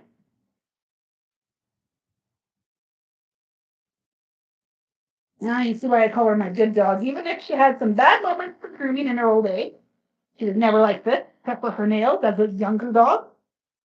She is really not a fan of having her nails done. Oh, that was a good belch there, baby. So, pull the skin plate here, and then it down along, and then down her rib cage. Um, so for a long time I had her in a bit of a retro trim. I'm actually half tempted to do that again, but in a more moderate manner. She looks really cute in a retro trim, so it is a thought. Sure, my friends will laugh at me if I decide to go and do the retro trim on her again. Because my friends, as I said, they're all professional groomers. I am not a professional groomer. I just try my best and have learned quite a bit over the years from my friends who are professional groomers to the point that I do groom my own show dogs now, which, some people would say that makes you a knowledgeable groomer. And I say I could still learn more.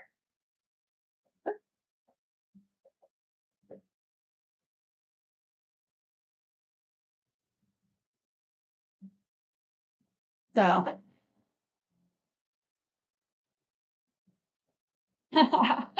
oh, somebody's saying hi to the treble baby over on YouTube. Yeah. Oh, such a good girl. Oh, such a good girl. Now that you're not trying to jump off the table on me. All right. So much like the show trim, I'm going to figure out her lines using the finger method of 2 fingers for her, because that is what works best for her, as I've discovered over the years.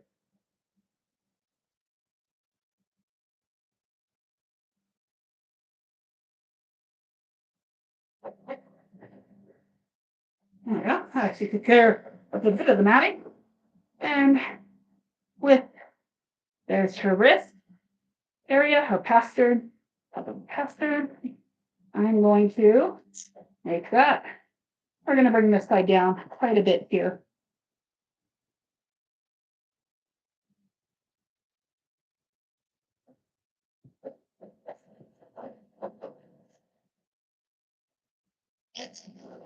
I don't know. My friends will laugh at me if I give her a retro tail and retro palms again.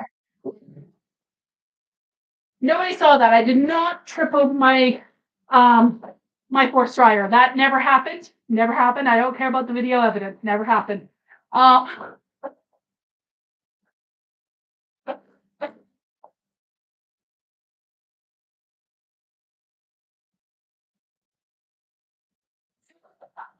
See, I don't maintain my own mohawk. I will actually get somebody else to shave it for me because yeah, I am not confident to shave my own head. especially where I can't see it towards the back. So that's just not happening for me. On the plus side, I live in a town where the local hairdresser charges me $5 to maintain the shave on my head for me, which I think is extremely generous. Okay, there's the pattern, and 1, 2, and 3. So here's the point where I'm going down to here.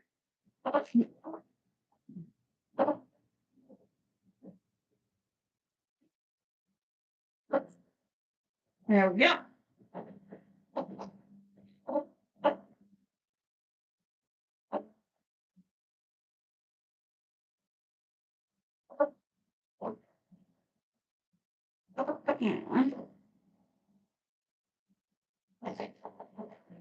Can I? Thank you.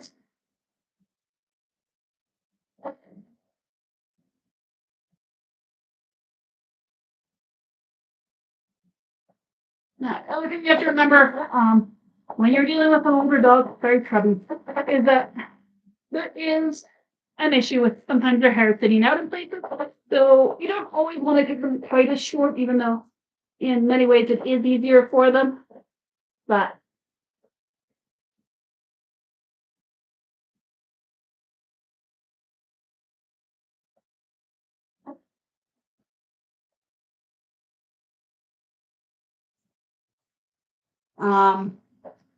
even a shorter dog is easier, especially if you're not a home groomer. If you don't groom your own dogs, then yeah, you're gonna want to take them extra short. But sometimes that hair does get thin with age. So all right, so where's my there's my 2. So come all the way down to my fingers here, and around we go. And do the same thing on the other side. Generally, you want them in a proper stack position before you do this. Otherwise, your lines may be a bit off, but she is no longer a show dog. She is long retired. And if it's a little bit off from where people think it should be, well, what does it matter? As long as she looks good, and we're both happy with it, right?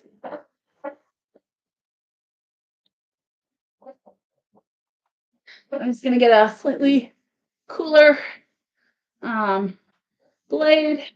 One of the ones in here is a freshly sharpened 5 blade, and that one will take much longer to get warm, but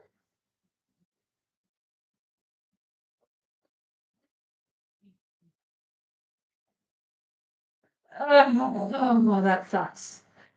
I think actually the biggest thing for me is because I don't shave behind. Like if I didn't have a line all the way down to the back of my head, and if I shaved like an undercut back, I would be less worried about it. Shaving my own head, but yeah, since I don't do that, and it is a proper mohawk all the way down to the nape of my neck, it doesn't happen.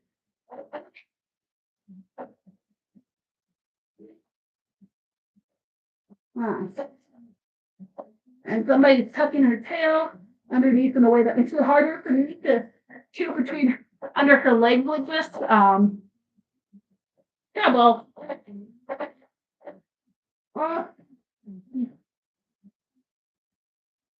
did I just hold my dog's foot in my mouth? I did. Is my mouth now full of poodle hair?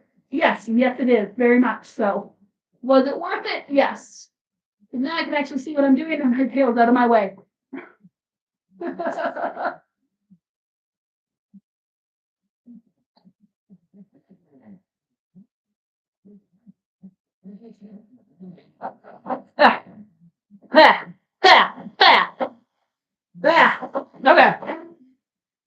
So this is coming in nicely here. It's looking pretty good, pretty even. There's still places that need some improvement.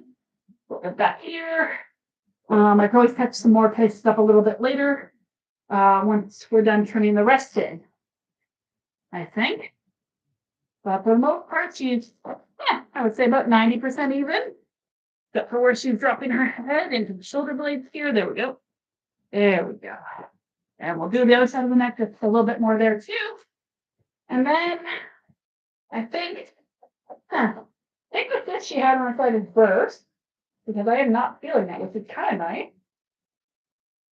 And the one that had burst on her flank and sealed up nicely, which is great.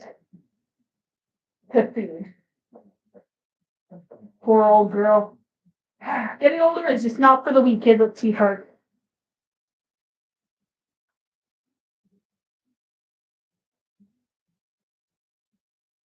As much as I would love to keep you in the pony trim, and as beautiful as the trim as it is just no longer the right trim for you, my love. Yes, not. So I am going to do something a little different. As soon as I figure out where the thing is that I need. Please don't tell me I left it where I did pick. Oh. Oh no. Well, that's not good. Please come here. House. Okay. Is it under? Oh, got it. Haha. It was hiding. They were hiding on me under the happy hoodie. Whoops. Okay. So what I am going to do is I am going to bring everything down using a clipper comb. And that includes a bit of a top knot. Not a recommended grooming technique for everyone, but if you know what you're doing and you know how to blend it, it's not a terrible one. So just gonna put my nice metal clipper combs on here, get it nice and tight. And here we go. So hopefully, there we go. So I did manage to get most of the matting off because clipper combs do not work where there is matting, not effectively anyways. So this is my 1-inch comb. I'm just gonna bring these bracelets down. Okay, so there is a bit of matting in here still, so I'm gonna turn it off. I'm gonna grab my denatting flicker. Treble is not a dog who typically mats, so I was a little bit surprised to see these, which means chances are she got something in her bracelets to cause this issue. Not a normal thing for this baby. Oops, sorry, careful. Careful. Are you okay? Baby. You're okay. I'm still holding this paw though. Yeah. See, that's what happens if you put your whole body into pulling away from me while I'm doing something. You might end up off the table, and that's not where we want you to be. I mean, it's where you want to be. It's not where I want you to be.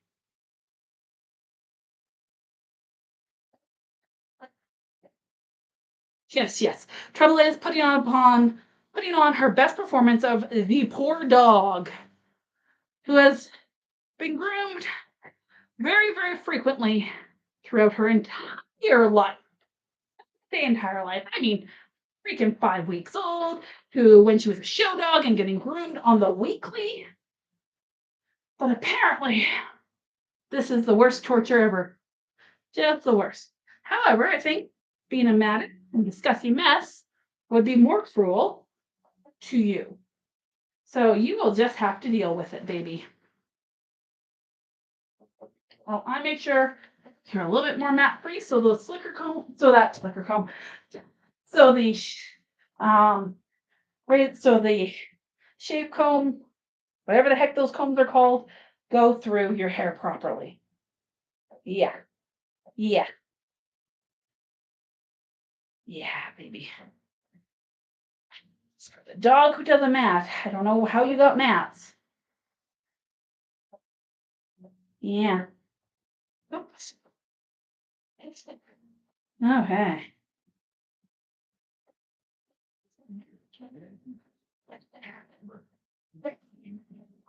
We all more stuff in. Oh, okay. I thought somebody had said something, but I couldn't. Oh, Kelsey! Hi. Hi. The door. Frank. Thank you. Oh, I can't believe this. Seriously.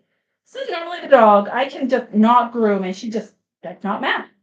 But apparently I left her just way too long on the bracelet last time and the inevitable happened. I mean, as a puppy, definitely she matted. My first coat change was definitely an easy one to deal with this girl. There we go.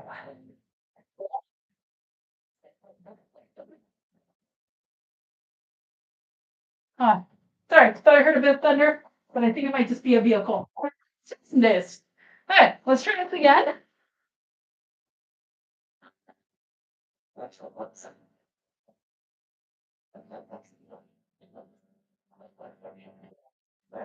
There we go. That's a bit better. And there's still a bit of matting in there. And there goes my clippers. And there's what happens if you're not careful. That is not ideal. Shit. I did not think that was coming off, but apparently it did. And now I've got hair in my clippers. So that's going to be fun. That's going to be a lot of fun. Things go wrong sometimes. That's just life.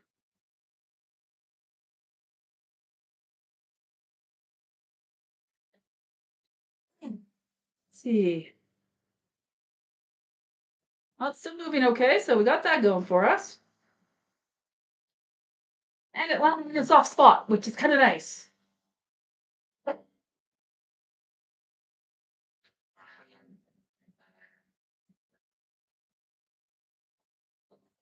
Trouble man.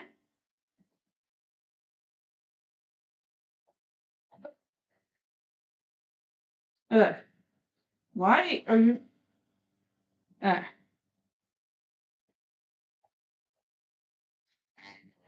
That's why. It got switched when it fell, so that's why it's not cutting. Figure out what was wrong. Should have double checked the tab at the back. All right, let's try this one again. Treble. There we go.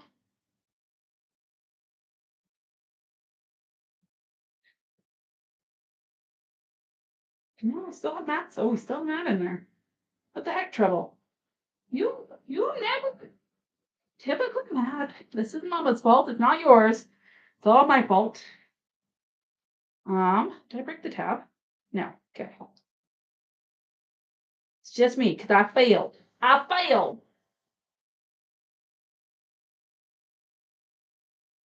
Right. We'll double check and then we'll go back through the areas where we didn't get through and we'll rebrush that and we'll see what happened there.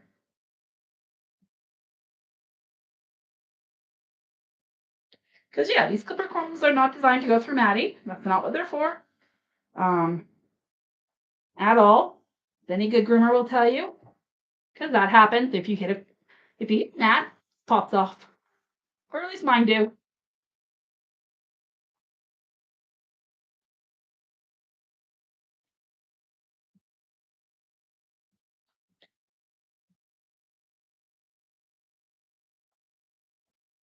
We'll worry about bubbling and making things look nice after we're done. Apparently, I just did not do a good enough job. So we're just going to have to do some more brushing, Treble, even though I know you don't want me to. I know this is a thing. I know, baby. You are going to live, though. So.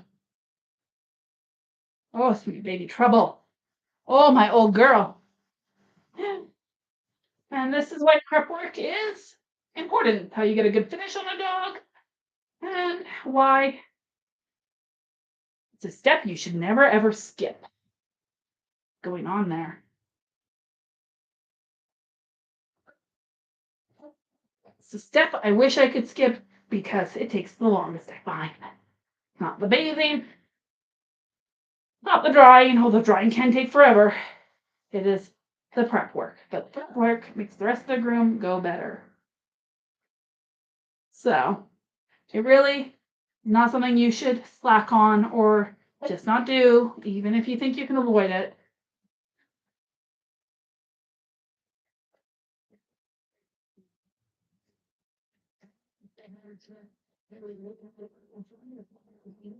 I wish I could have skipped it though. She is calculating the chance to be able to just jump on the couch and run away. Hopefully, she has finally realized that I will just pick her back up and put her back on the table because we are not doing the escape. There is no escape from the grooming trouble. You must be groomed. So, for anybody going my last live, like, you can always tell when you're putting the slicker brush through whether or not there's any sort of matting, because you can hear it. You can hear the bristles catch.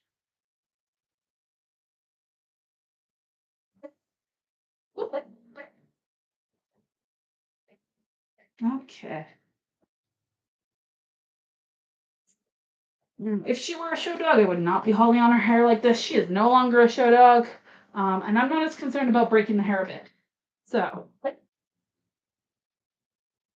other than chasing after plastic bags, she is pretty much fully retired. Okay. There we go. Good girl. Oh, she was Mama's best girl. Can I have your friend? Come here. Come here. Turn around. Turn. Turn. Let's check on these ones more.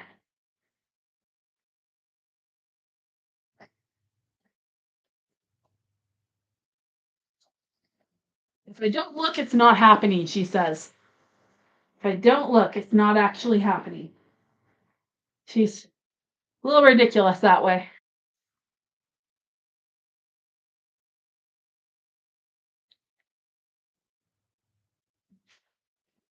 Hello, Yuna.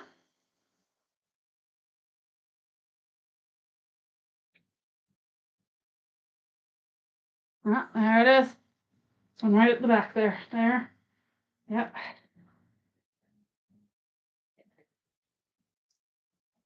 We're better off trying to cut that one off, maybe. We'll see. So it'll feel a little tendrily.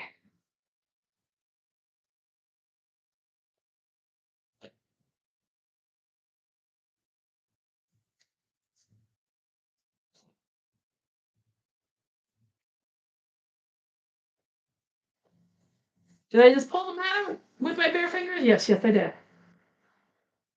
Uh-oh. It's 1:30. First time to eat. How long have we been on this? 2 hours. So still less time right now than doing Cinder. Cinder was a 3-hour groom and she wasn't finished yet. Frank is finished and now and Trouble is most of the way there. Won't take too much longer to get her to where I need her to be. So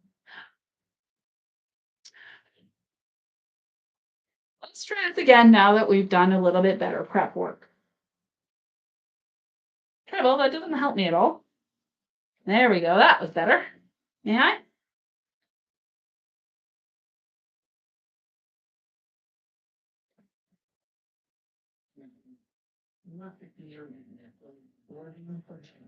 This is just taking a bunch of the bulk off here, and then we'll go ahead and scissor it up and make it look neat. I do like this girl with bracelets on her, so that's one thing I'm just not quite willing to give up yet in her old age, is whether or not she has bracelets. I really like them on her. I've done her without bracelets. I've done her in just simple sporting trim, and I don't know. I hit my table and knocked it off and knocked my clipper blade off. Kill me. And this is the chaotic part. Me being, well, me. Can I have this again? Thank you.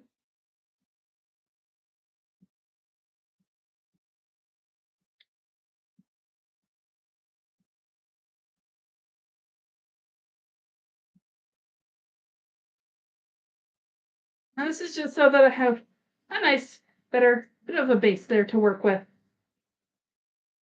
So that when I go to scissor it, it's a lot less work for me. This one bracelet, a little bit more reasonably sized.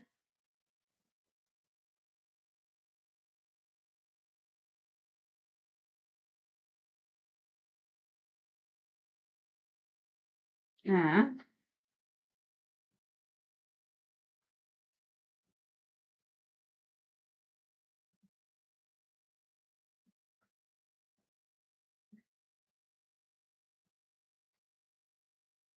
Seriously?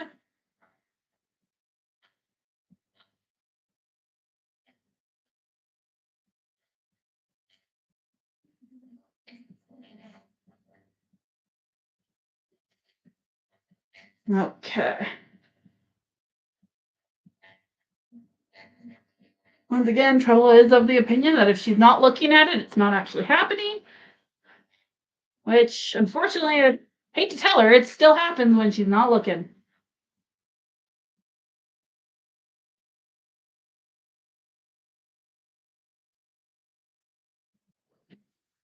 Dang it. So much hair. Left way too much bracelet on her last time, definitely. Ma'am, I'm not done with that foot. Do you mind if I just, yeah? Is that good?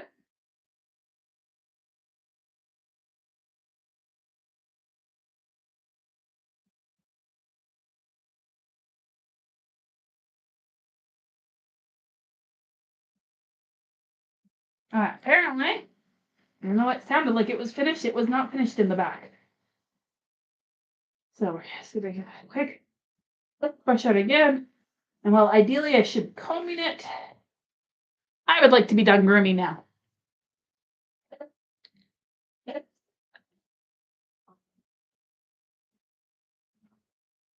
So just imagine how I feel when I'm doing my show dog, my Cinder, who, I wasn't even done finishing that one dog, and I've already finished one dog today. So it's a bit of a process when you have show dogs. Are you serious still? Swear I'd gotten it out. Apparently not quite.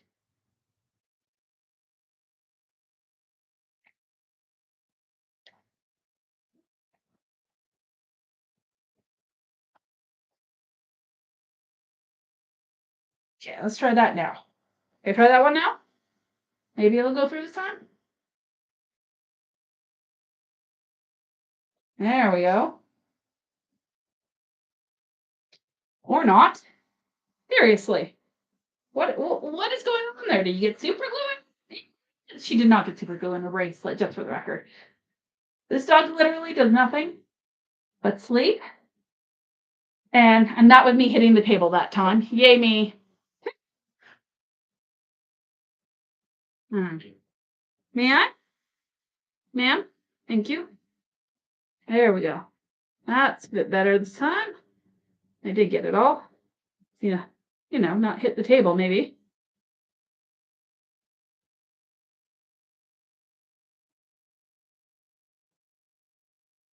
Feels like there's still a little bit of a mat in there. So it's something I'll just have to deal with when I get around to scissoring. So that'll have to be come out for sure. Otherwise, we're not going to get a good finish on the scissoring. Okay, that's 2 bracelets mostly done. Wait, got through it. Never mind. There we go. All right, on to the back. Same process here, just following the comb through and trying not to lose it when it catches on the tiniest of effing snaggles.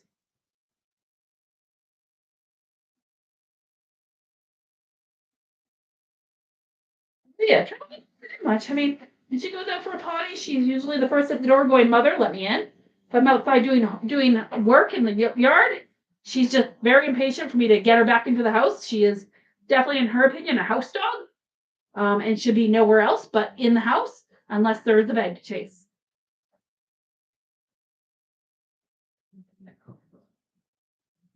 And people say Fred's the spoiled one. Although Treble is forced to stay outside with me when I am doing yard work, so I will not. Although if she doesn't want to go out, she's the only dog I don't tend to force to go outside when I would like everybody to go out for a potty because I trust her. This is the dog I trust. Okay. So same here, even though I thought I got it all, I definitely did not get everything at the back of this bracelet here. So right near the hock, there's definitely something right there. And this one, she doesn't have to pretend. She can just look forward and not back. And all of a sudden, she's not looking. Therefore, it is not happening. I love this dog. I don't get her logic, but I love her.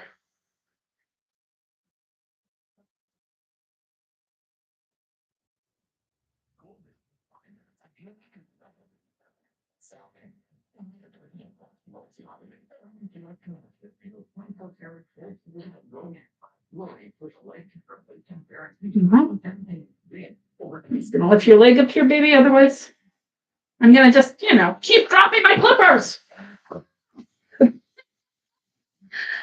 Like seriously, is there something wrong with the tab on this one? Because I don't think it actually caught on anything. So I'm not really sure. Was there anything there? I don't think so.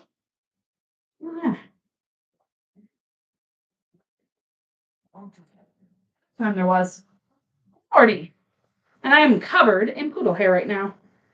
Seriously, prep work, most important thing ever. I'm not going to stop yelling about it because eventually I need to get through my own thick skull. Do your prep work, Chris. Do your prep work properly. I've heard that yell at me for so long. Ever since trouble with a little baby. And since she'll be 11 this year, well, it's a long time to be having that yelled at me and still not getting it. So it feels.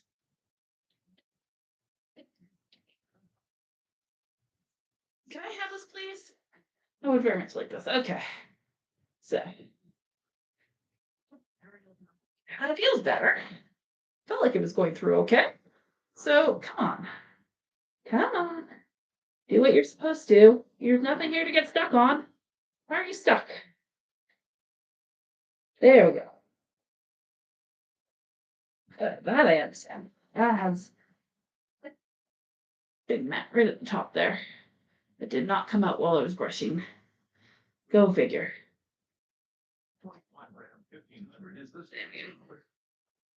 Do not recommend removing mats by hand like that, but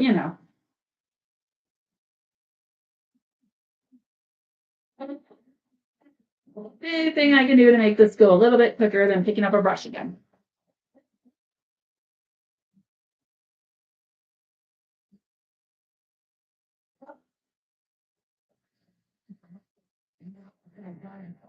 And if anybody's commenting at this moment, I'm a little bit too far away from my machines to be able to see anything you might be saying. So if it's a question you really need an answer to, just skip until I see it and answer, or wait until I'm a little bit closer and look over. Because, yeah, I wear glasses for a reason, and even with glasses, my eyes ain't that good. There it is. There we go. I don't know what that was. Just one tiny little matting area that just wasn't working the way I wanted it to. You kidding me? Seriously? This is why combs, people, combs. Do the proper prep work, Chris. Give it a shot, Chris.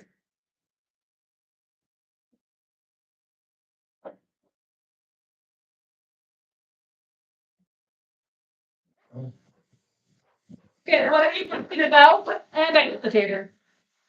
Frank, Tinder, naughty lovey. No. All right. One more bracelet. Ooh, I did not almost fall and trip over the same thing I almost tripped over last time, which never happened last time either. May I? Thank you.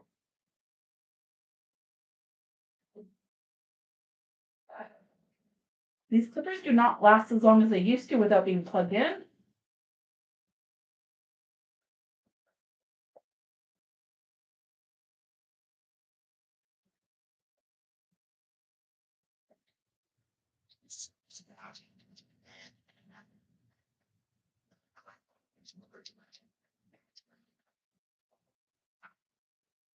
So one of the things I was told about poodle grooming is whatever the ears are is what the tail should be unless the trim calls for something otherwise.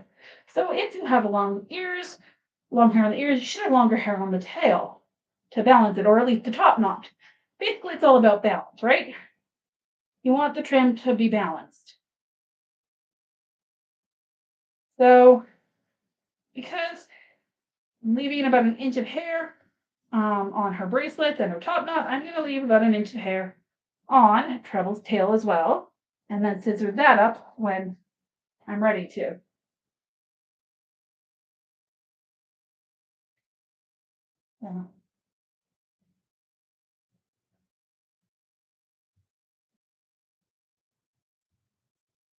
I'm just gonna hold her tail by the tip of my fingers here with the hair. More or less gonna go up the tail and trim some of this excess of hair off that we do not need.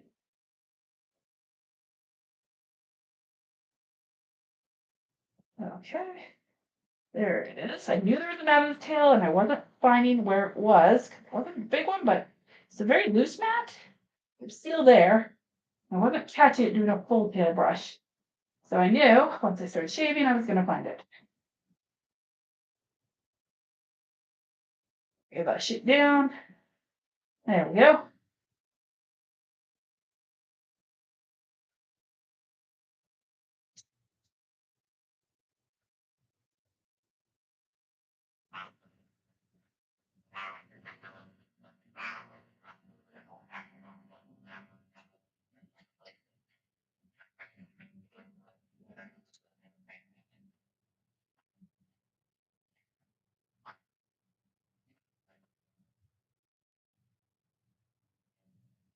Yeah. So a lot of that's coming off the end there. Which I might as well do right now. Yeah. In that case, I'm just gonna find where the edge of her tail is.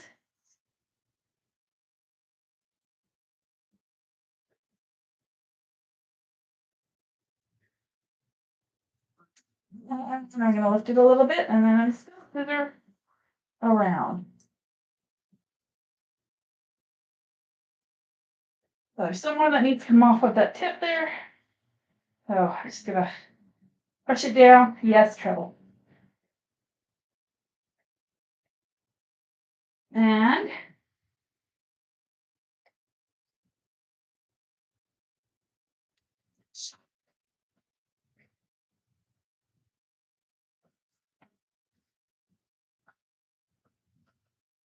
give it a quick brush out, and then we're gonna take the clippers to it once again.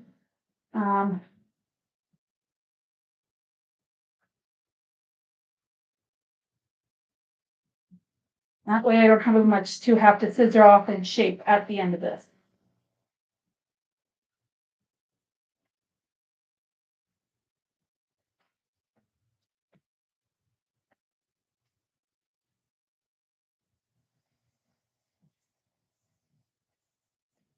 Oh, there we go. Okay. Treble. Treble, I need your tail, please. Thank you. It's just a little bit there at the back that was still catchy. I wasn't getting it quite as short as I would have liked.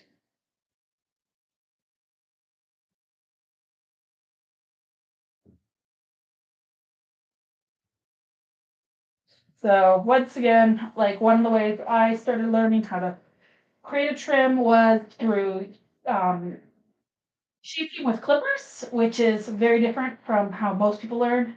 And it was just something I was actually pretty practiced in before I started to learn how to scissor properly, which is a very treble,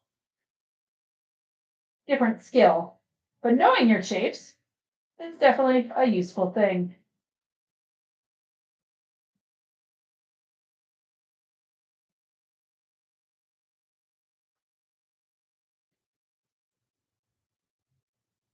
Oh, baby. Starting to look like somebody still loves you, because I do. But sometimes the show dogs just end up taking priority when it comes to grooming. And I'm in there. I'm probably not the best at keeping up on things the way I should, or the way I want to. So, yeah. I mean, it's definitely a consideration if you're ever thought of getting a poodle is you just, you need to know that they're a slightly more demanding dog when it comes to grooming. We all love Trebs, yeah. Gosh. Okay.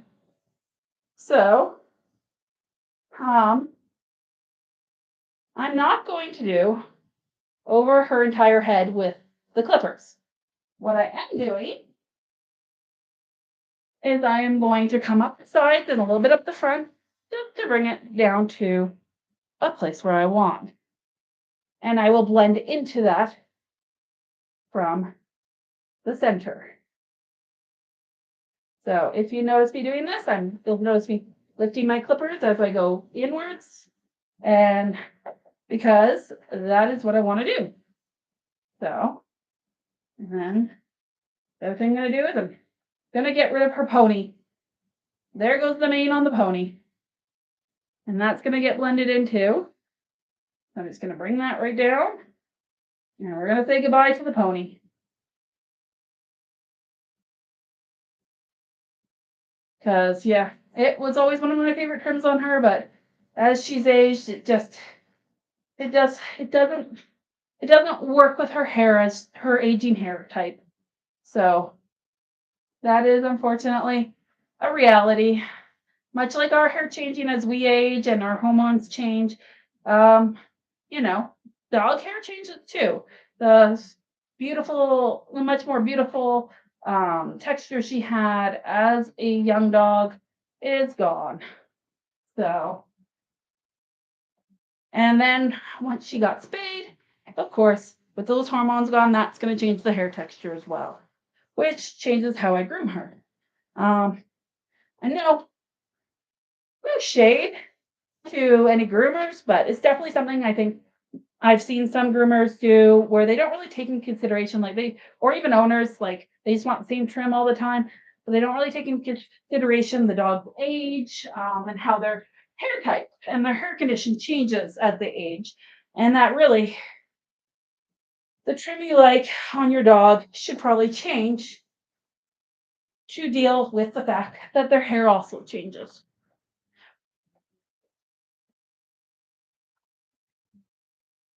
I did not think there were any mats up here either. Well, Trell, you surprise me every day. That's better.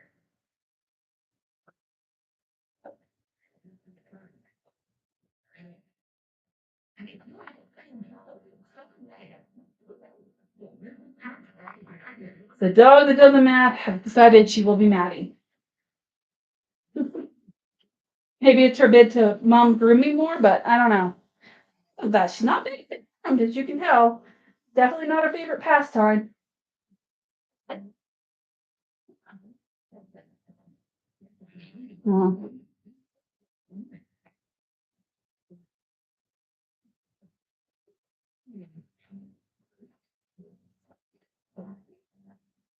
there we go.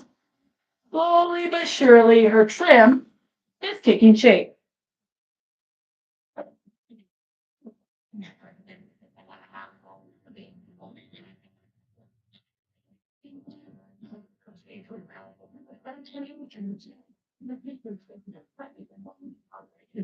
Now, if you are using clipper comb, you definitely, it looks much better if you finish it off with scissors as opposed to clippering right down the center. I'll do it up the side, up the back, up the front a bit, but as I said, everything moves towards a smooth point on your dog, and that is the point you don't want the clippers to be on when you're doing this trim. So everything I'm doing is moving towards that point, but I'm curving up and away from her skin with each trim, each one to where I want that hair to be. So you're seeing a shape starting to take effect here. And we're almost about ready to grab those clippers and blend it in. So already she's looking a lot tidier, a lot neater. And unlike every other dog, she apparently likes to be very, very forward on my table. So that sometimes it's a little hard to see her. Okay, there is so much hair. Now, if you're leaving bracelets on a poodle, you're going to want to do what's called beveling, which there is a cheater way to do this. so that you don't have to scissor in a bevel, so that those knuckle bones we talked about where you shave up to, you're actually going to pull all the hair in the bracelet down, wrap your hands around that knuckle point, and you're just going to shave all of this hair that's falling down beyond your grip out right there. And you'll still need to tidy this up. You'll still have to tidy up, but it takes a great amount of the guesswork out of that bevel for the bottom of their bracelet. And we're just going to go around. We're going to do that to all so I don't have to worry about that little bit of scissoring as well.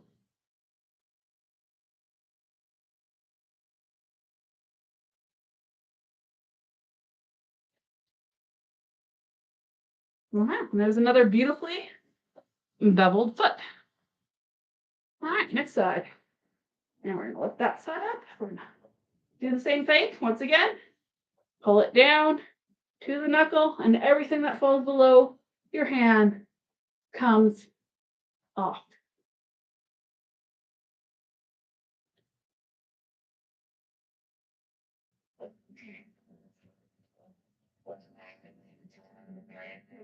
Probably one of the best time-saving hacks anybody's ever given me with bracelets. So, and one last foot.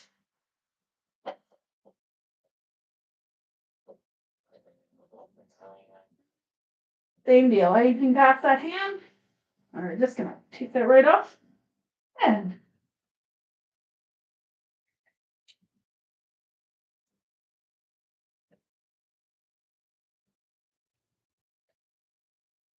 you're not putting a lot of pressure in because you're going kind of sort of straight down there. So there we go.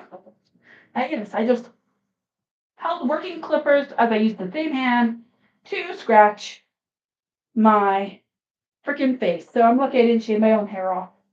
Good. I'm not going as close as you think. I'm just using a quick scoop from my clippers here to up bevel the bottom of her tail as well. It's very easy to make a mistake when you're doing clipper shaping. So definitely not something you want to use on a dog that is a moving target. I'm going to take a little bit more.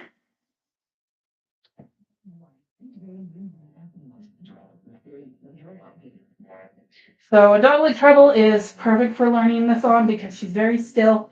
She's very good about her grooming. So, perfect. All right.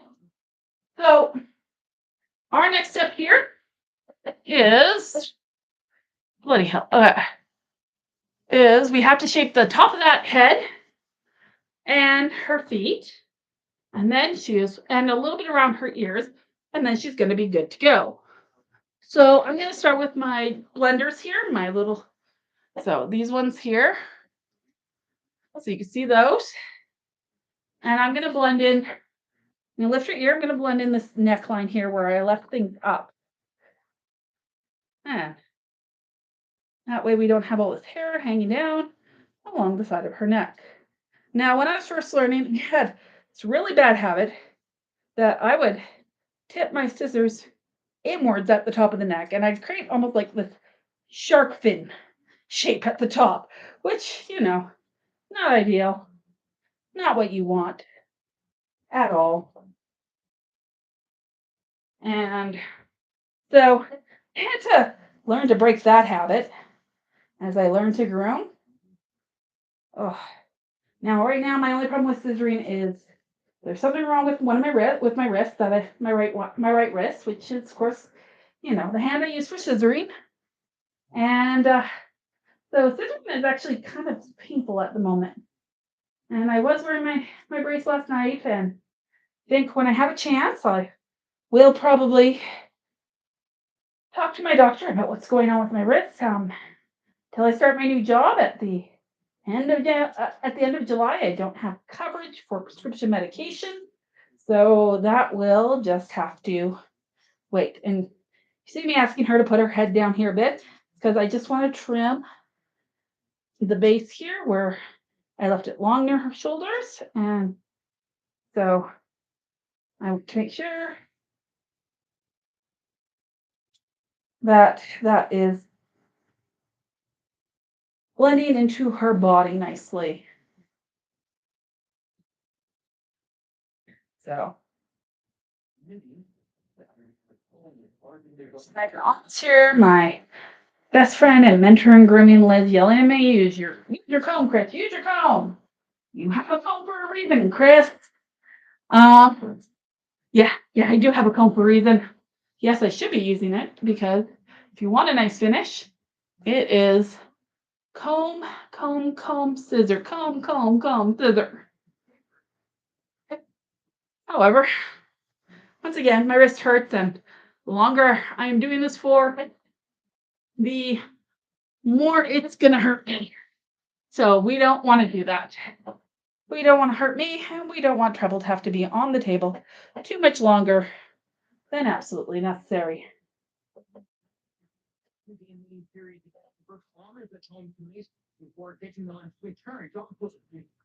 Here's a bit of a comb out.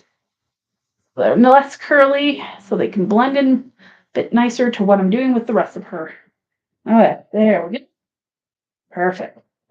So now I see right behind her ears needs a bit more blending as well.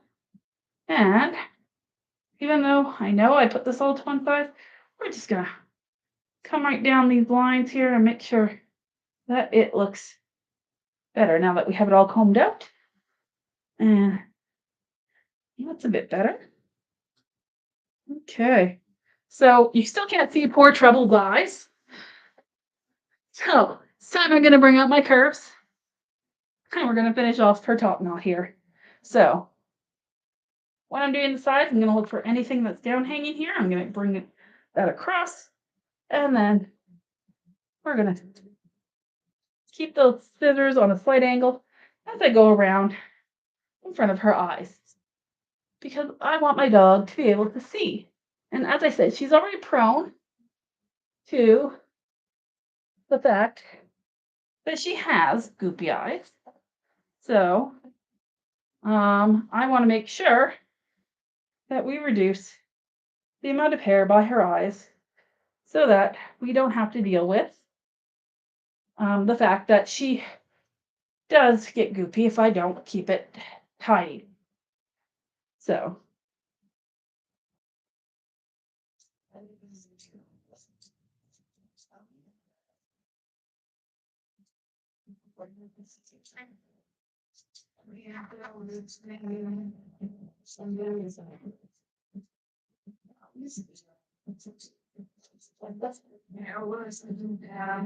so we're already getting a better shape on her head.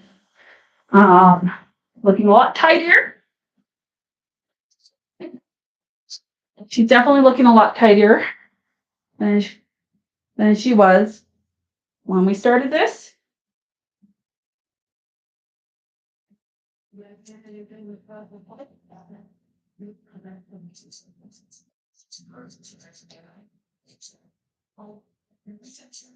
Of course, once I have scissors in my hand, more of my focus is on the dog. So if you have questions, I am definitely going to miss them. And feel free, if you're desperate to have them answered, feel free to keep asking until I do have a chance to look and go, or wait until I look and I could say, if I ask if anybody has questions at that point, and just save it for that moment.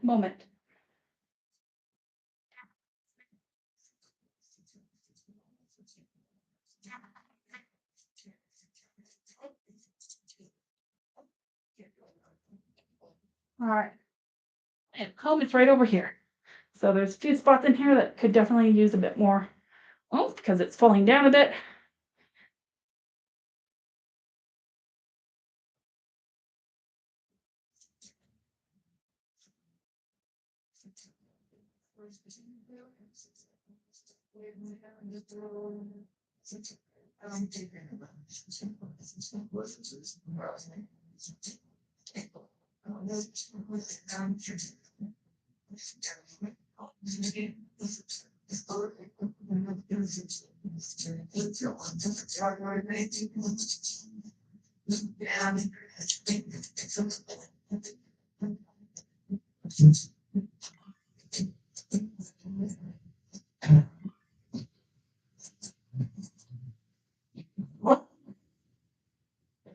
Oh my god, guys, I wish you could see Sin right now.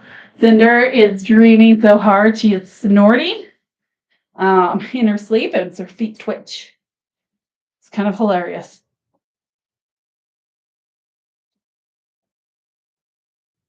Just followed you. Thank you for the follow. I appreciate it.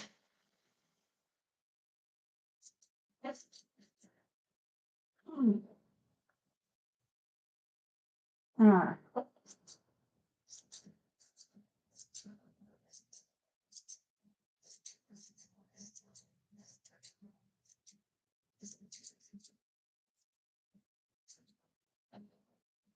There we go.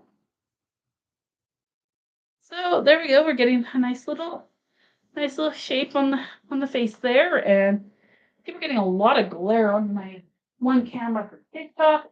Forgive me a second. You're all gonna go blind because I'm just gonna see if there's. There we go. That's a bit better. So you see that we have a lot more shape here, and it blends nicely into her neckline.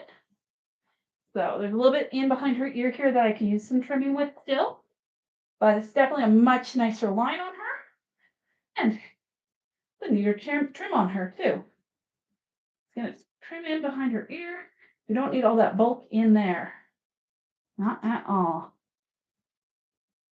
So, so that just means all we have left to do is tidy up her bracelets, and she will be off the table. So we definitely made sure to check everyone. Oh, apparently I'm the coolest of Canadians. I would, you know, argue, but you should never argue with friends, right? Not about that. If they say you're the coolest, you're the coolest.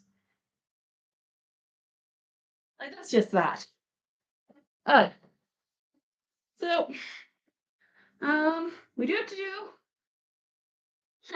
still have to do a little bit more of her shave because she has hairy armpits right now, which no shame to anybody who wants to keep hair in their armpits, but not for my poodle.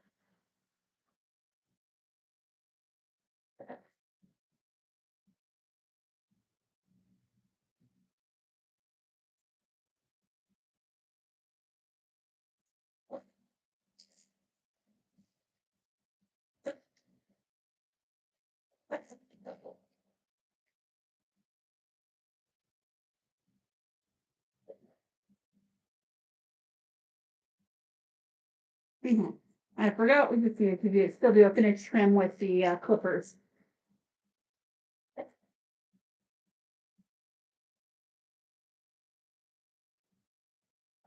Yeah.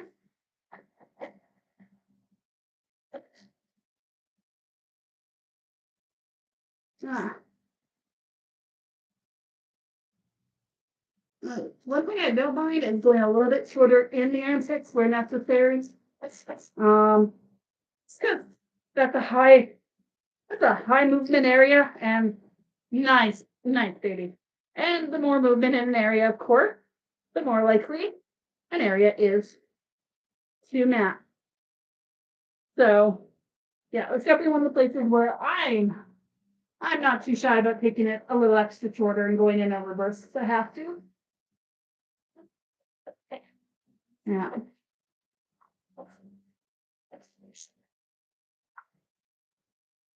Really, Treble? Oh, you would think this was the biggest hardship in the world on her.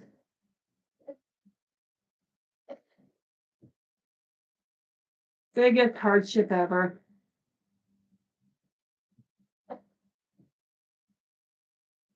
May I?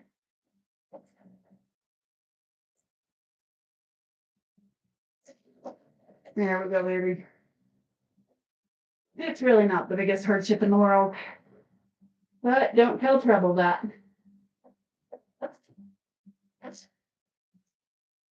Heaven forbid we try to tell her otherwise from her own beliefs.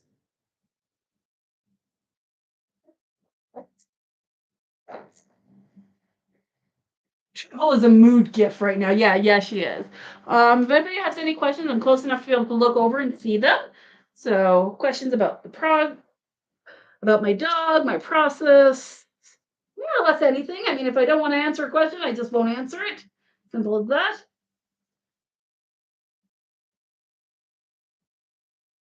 Because that is how the world works now. Everybody's going to ask a question that is something everybody is comfortable with answering.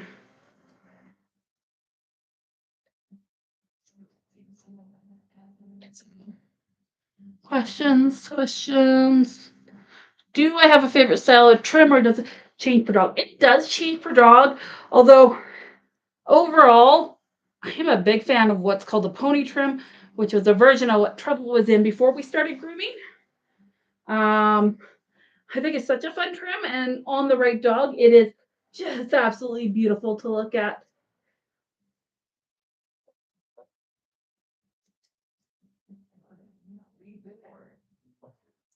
Definitely one of my top faves, but the style that's best for each dog really does depend on the dog. Um, and I think not every dog is made to wear every trim, no matter how much you like certain trims. Um, but you know, I just think the pony trim is such a fun one, and when you have a well-structured dog, it's just honestly on most dogs it looks pretty cool if you do it right. Um, sorry, Treble. Yeah, you have a little tiny mats in here, and we would like to get a good finish on your bracelets for a change, so you're just gonna have to deal with it. So where are we at? We are still not at the time it took me to do one show trim. Uh, So that goes to show you how much longer it takes to do a show trim versus a pet trim. Because this, as I said, this second dog, first of all, yeah, no scissoring really, just except for her top knot a bit.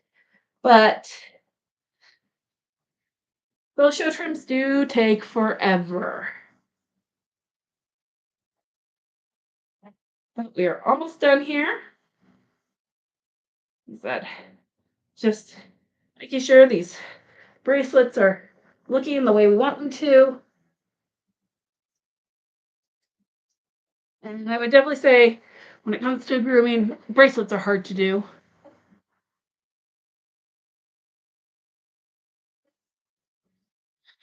When you meet my doggos, and the only one I would say to be cautious with is Nani. Everybody else is really good about scritchies, for the most part, but Nani, because being a rescue and some of her background is she does take a little bit to warm up, and it's a lot healthier for her, to come to you when she's ready rather than for you to attempt to go to her.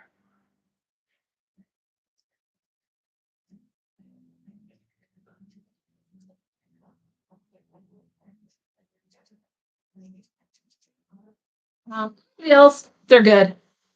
They're very good. Okay. So on to the next bracelet. Want to try and make it match the first one as much as possible. We're going to give a quick comb out to this one, which is not nearly in as bad shape as the first one.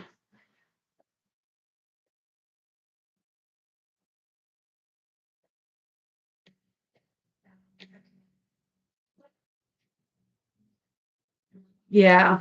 Nani is a very, very lovable dog, and I think there's only one person who really does push her, and I've told him many times not to, but he thinks he knows better, which is very annoying. But she's definitely a dog that you want to respect her boundaries a lot. You want to do it with any dog, but with my show dogs, because they get handled and so much, and they do things like go to shows and have to learn to just accept being touched by strangers. Um, it's definitely something that is a part of their conditioning. So they generally do not have issues with anyone touching them, especially if they're prepared for it. Although Treble will always be a little bit weird about it. She's not much of a people dog. She's more of I would like to sleep. So you either feed me or you give me some really good scritches within 5 seconds of meeting you, or I'm done here. That's it. That's Trouble's attitude about that, which is why I had to train a go see people as part of her therapy dog training so that she would actually go up and see people the way a ma'am, the way a therapy dog is supposed to. All right. It's a little bit off, but not the worst. Um, so there is that. And I'm moving away from the camera again, so I may miss questions again. Ah, so we're gonna bevel off this bracelet and comb. There it is, way up at the front. So, all right, no more new questions. Good, good. All right. Bet you some of these matted because I did for a little bit there. I let her sit wet, and that does not help for matting. Biggest thing to know with these types of hair breeds is that's the key way to get them matted is to let them get wet and then just let them air dry.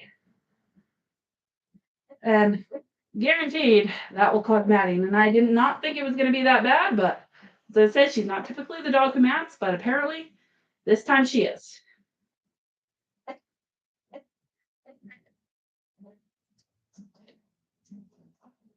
Stop. Treble.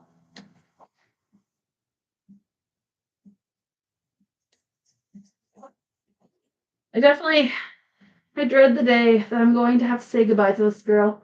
As I said, she may be the one with the nickname of Cow, but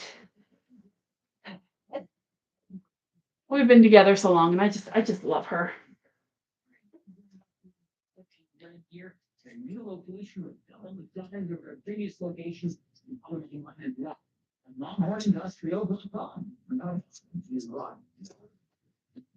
man, please let me finish this. Things I don't recommend. Grooming with your head underneath the dog. Things I did? Groom with my head underneath the dog. In my defense, this is my dog. I know her very, very well. What she's going to do and what she won't do. And she is very good about me doing things that you really just shouldn't be doing. So we're almost there, Truddy. Almost there.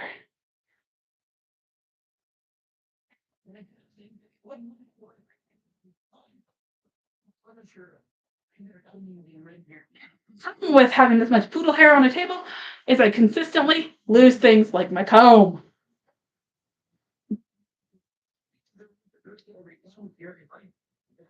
This bracelet's not too bad at all.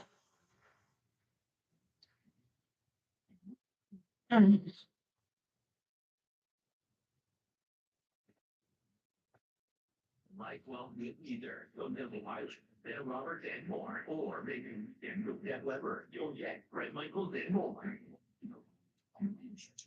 See Research as the first Rock and Thunder in July 12th at Exhibition Lands Break. Well, this is our last bracelet, so this is going to be great. Your local hub for excellence, with over 30 majors and minors waiting for you to dive into. Applications are currently being accepted. Apply to Grooming. The way of innovation. Read your asset on the lot. Enjoy now for an advance. Okay, your. Enjoy your memory speed. Okay. We're almost there.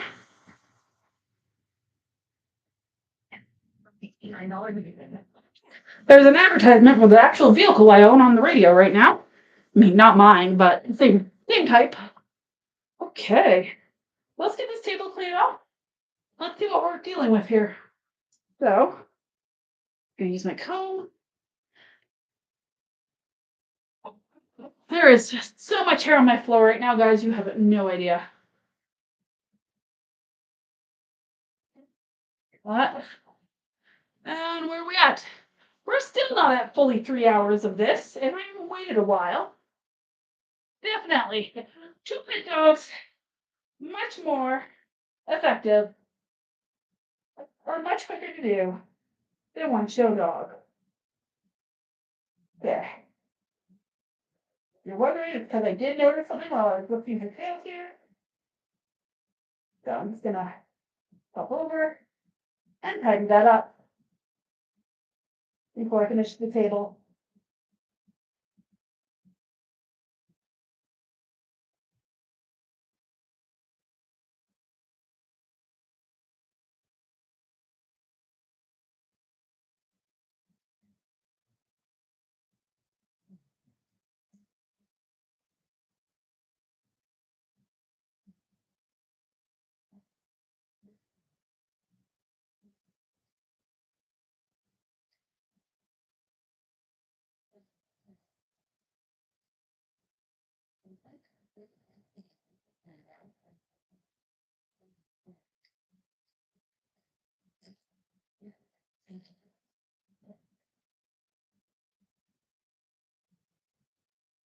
Now, okay, that's a bit better. You know, a bit on the back here, a bit here. With shaving, I like to get a nice smooth look. You sometimes you have to go over the dog a few times to really get it the way you want.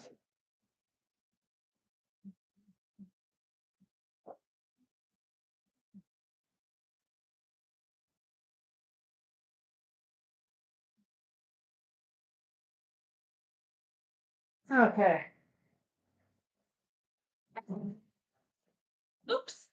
That didn't happen either. You saw nothing. I saw nothing. It's all okay. All right. So. All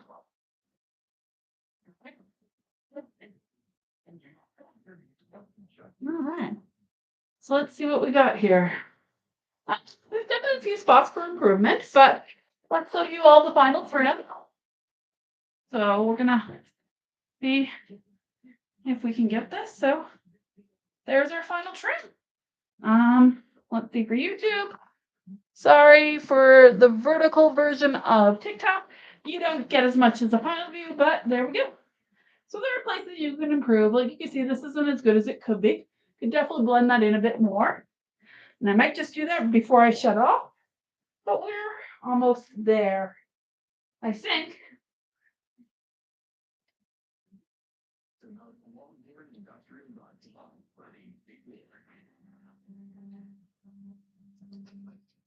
For this little girl, we've definitely had enough of being groomed. And I think we've had enough of grooming. There's a lot more to do today. And she's a very cute girl. She's a very pretty girl. It's a little sharp in the back there. So I do find when I'm grooming to stand back and look at it with my own eyes, not as useful as looking at it through a camera. And I have no idea why that is, but it is. But she's a pretty cute girl, and she's a pretty awesome girl. The wrist is a little sore, a bit not as bad as it could be. That's for sure. But I think Treble has earned herself the more treats. Up here. And there's Nani coming out of her little hidey hole. Yep. Nope. She said, Mom, I am too upset. She'll get those when she gets off the table then. And while I'm at it, I did notice something that does need to be fixed. Oh, baby.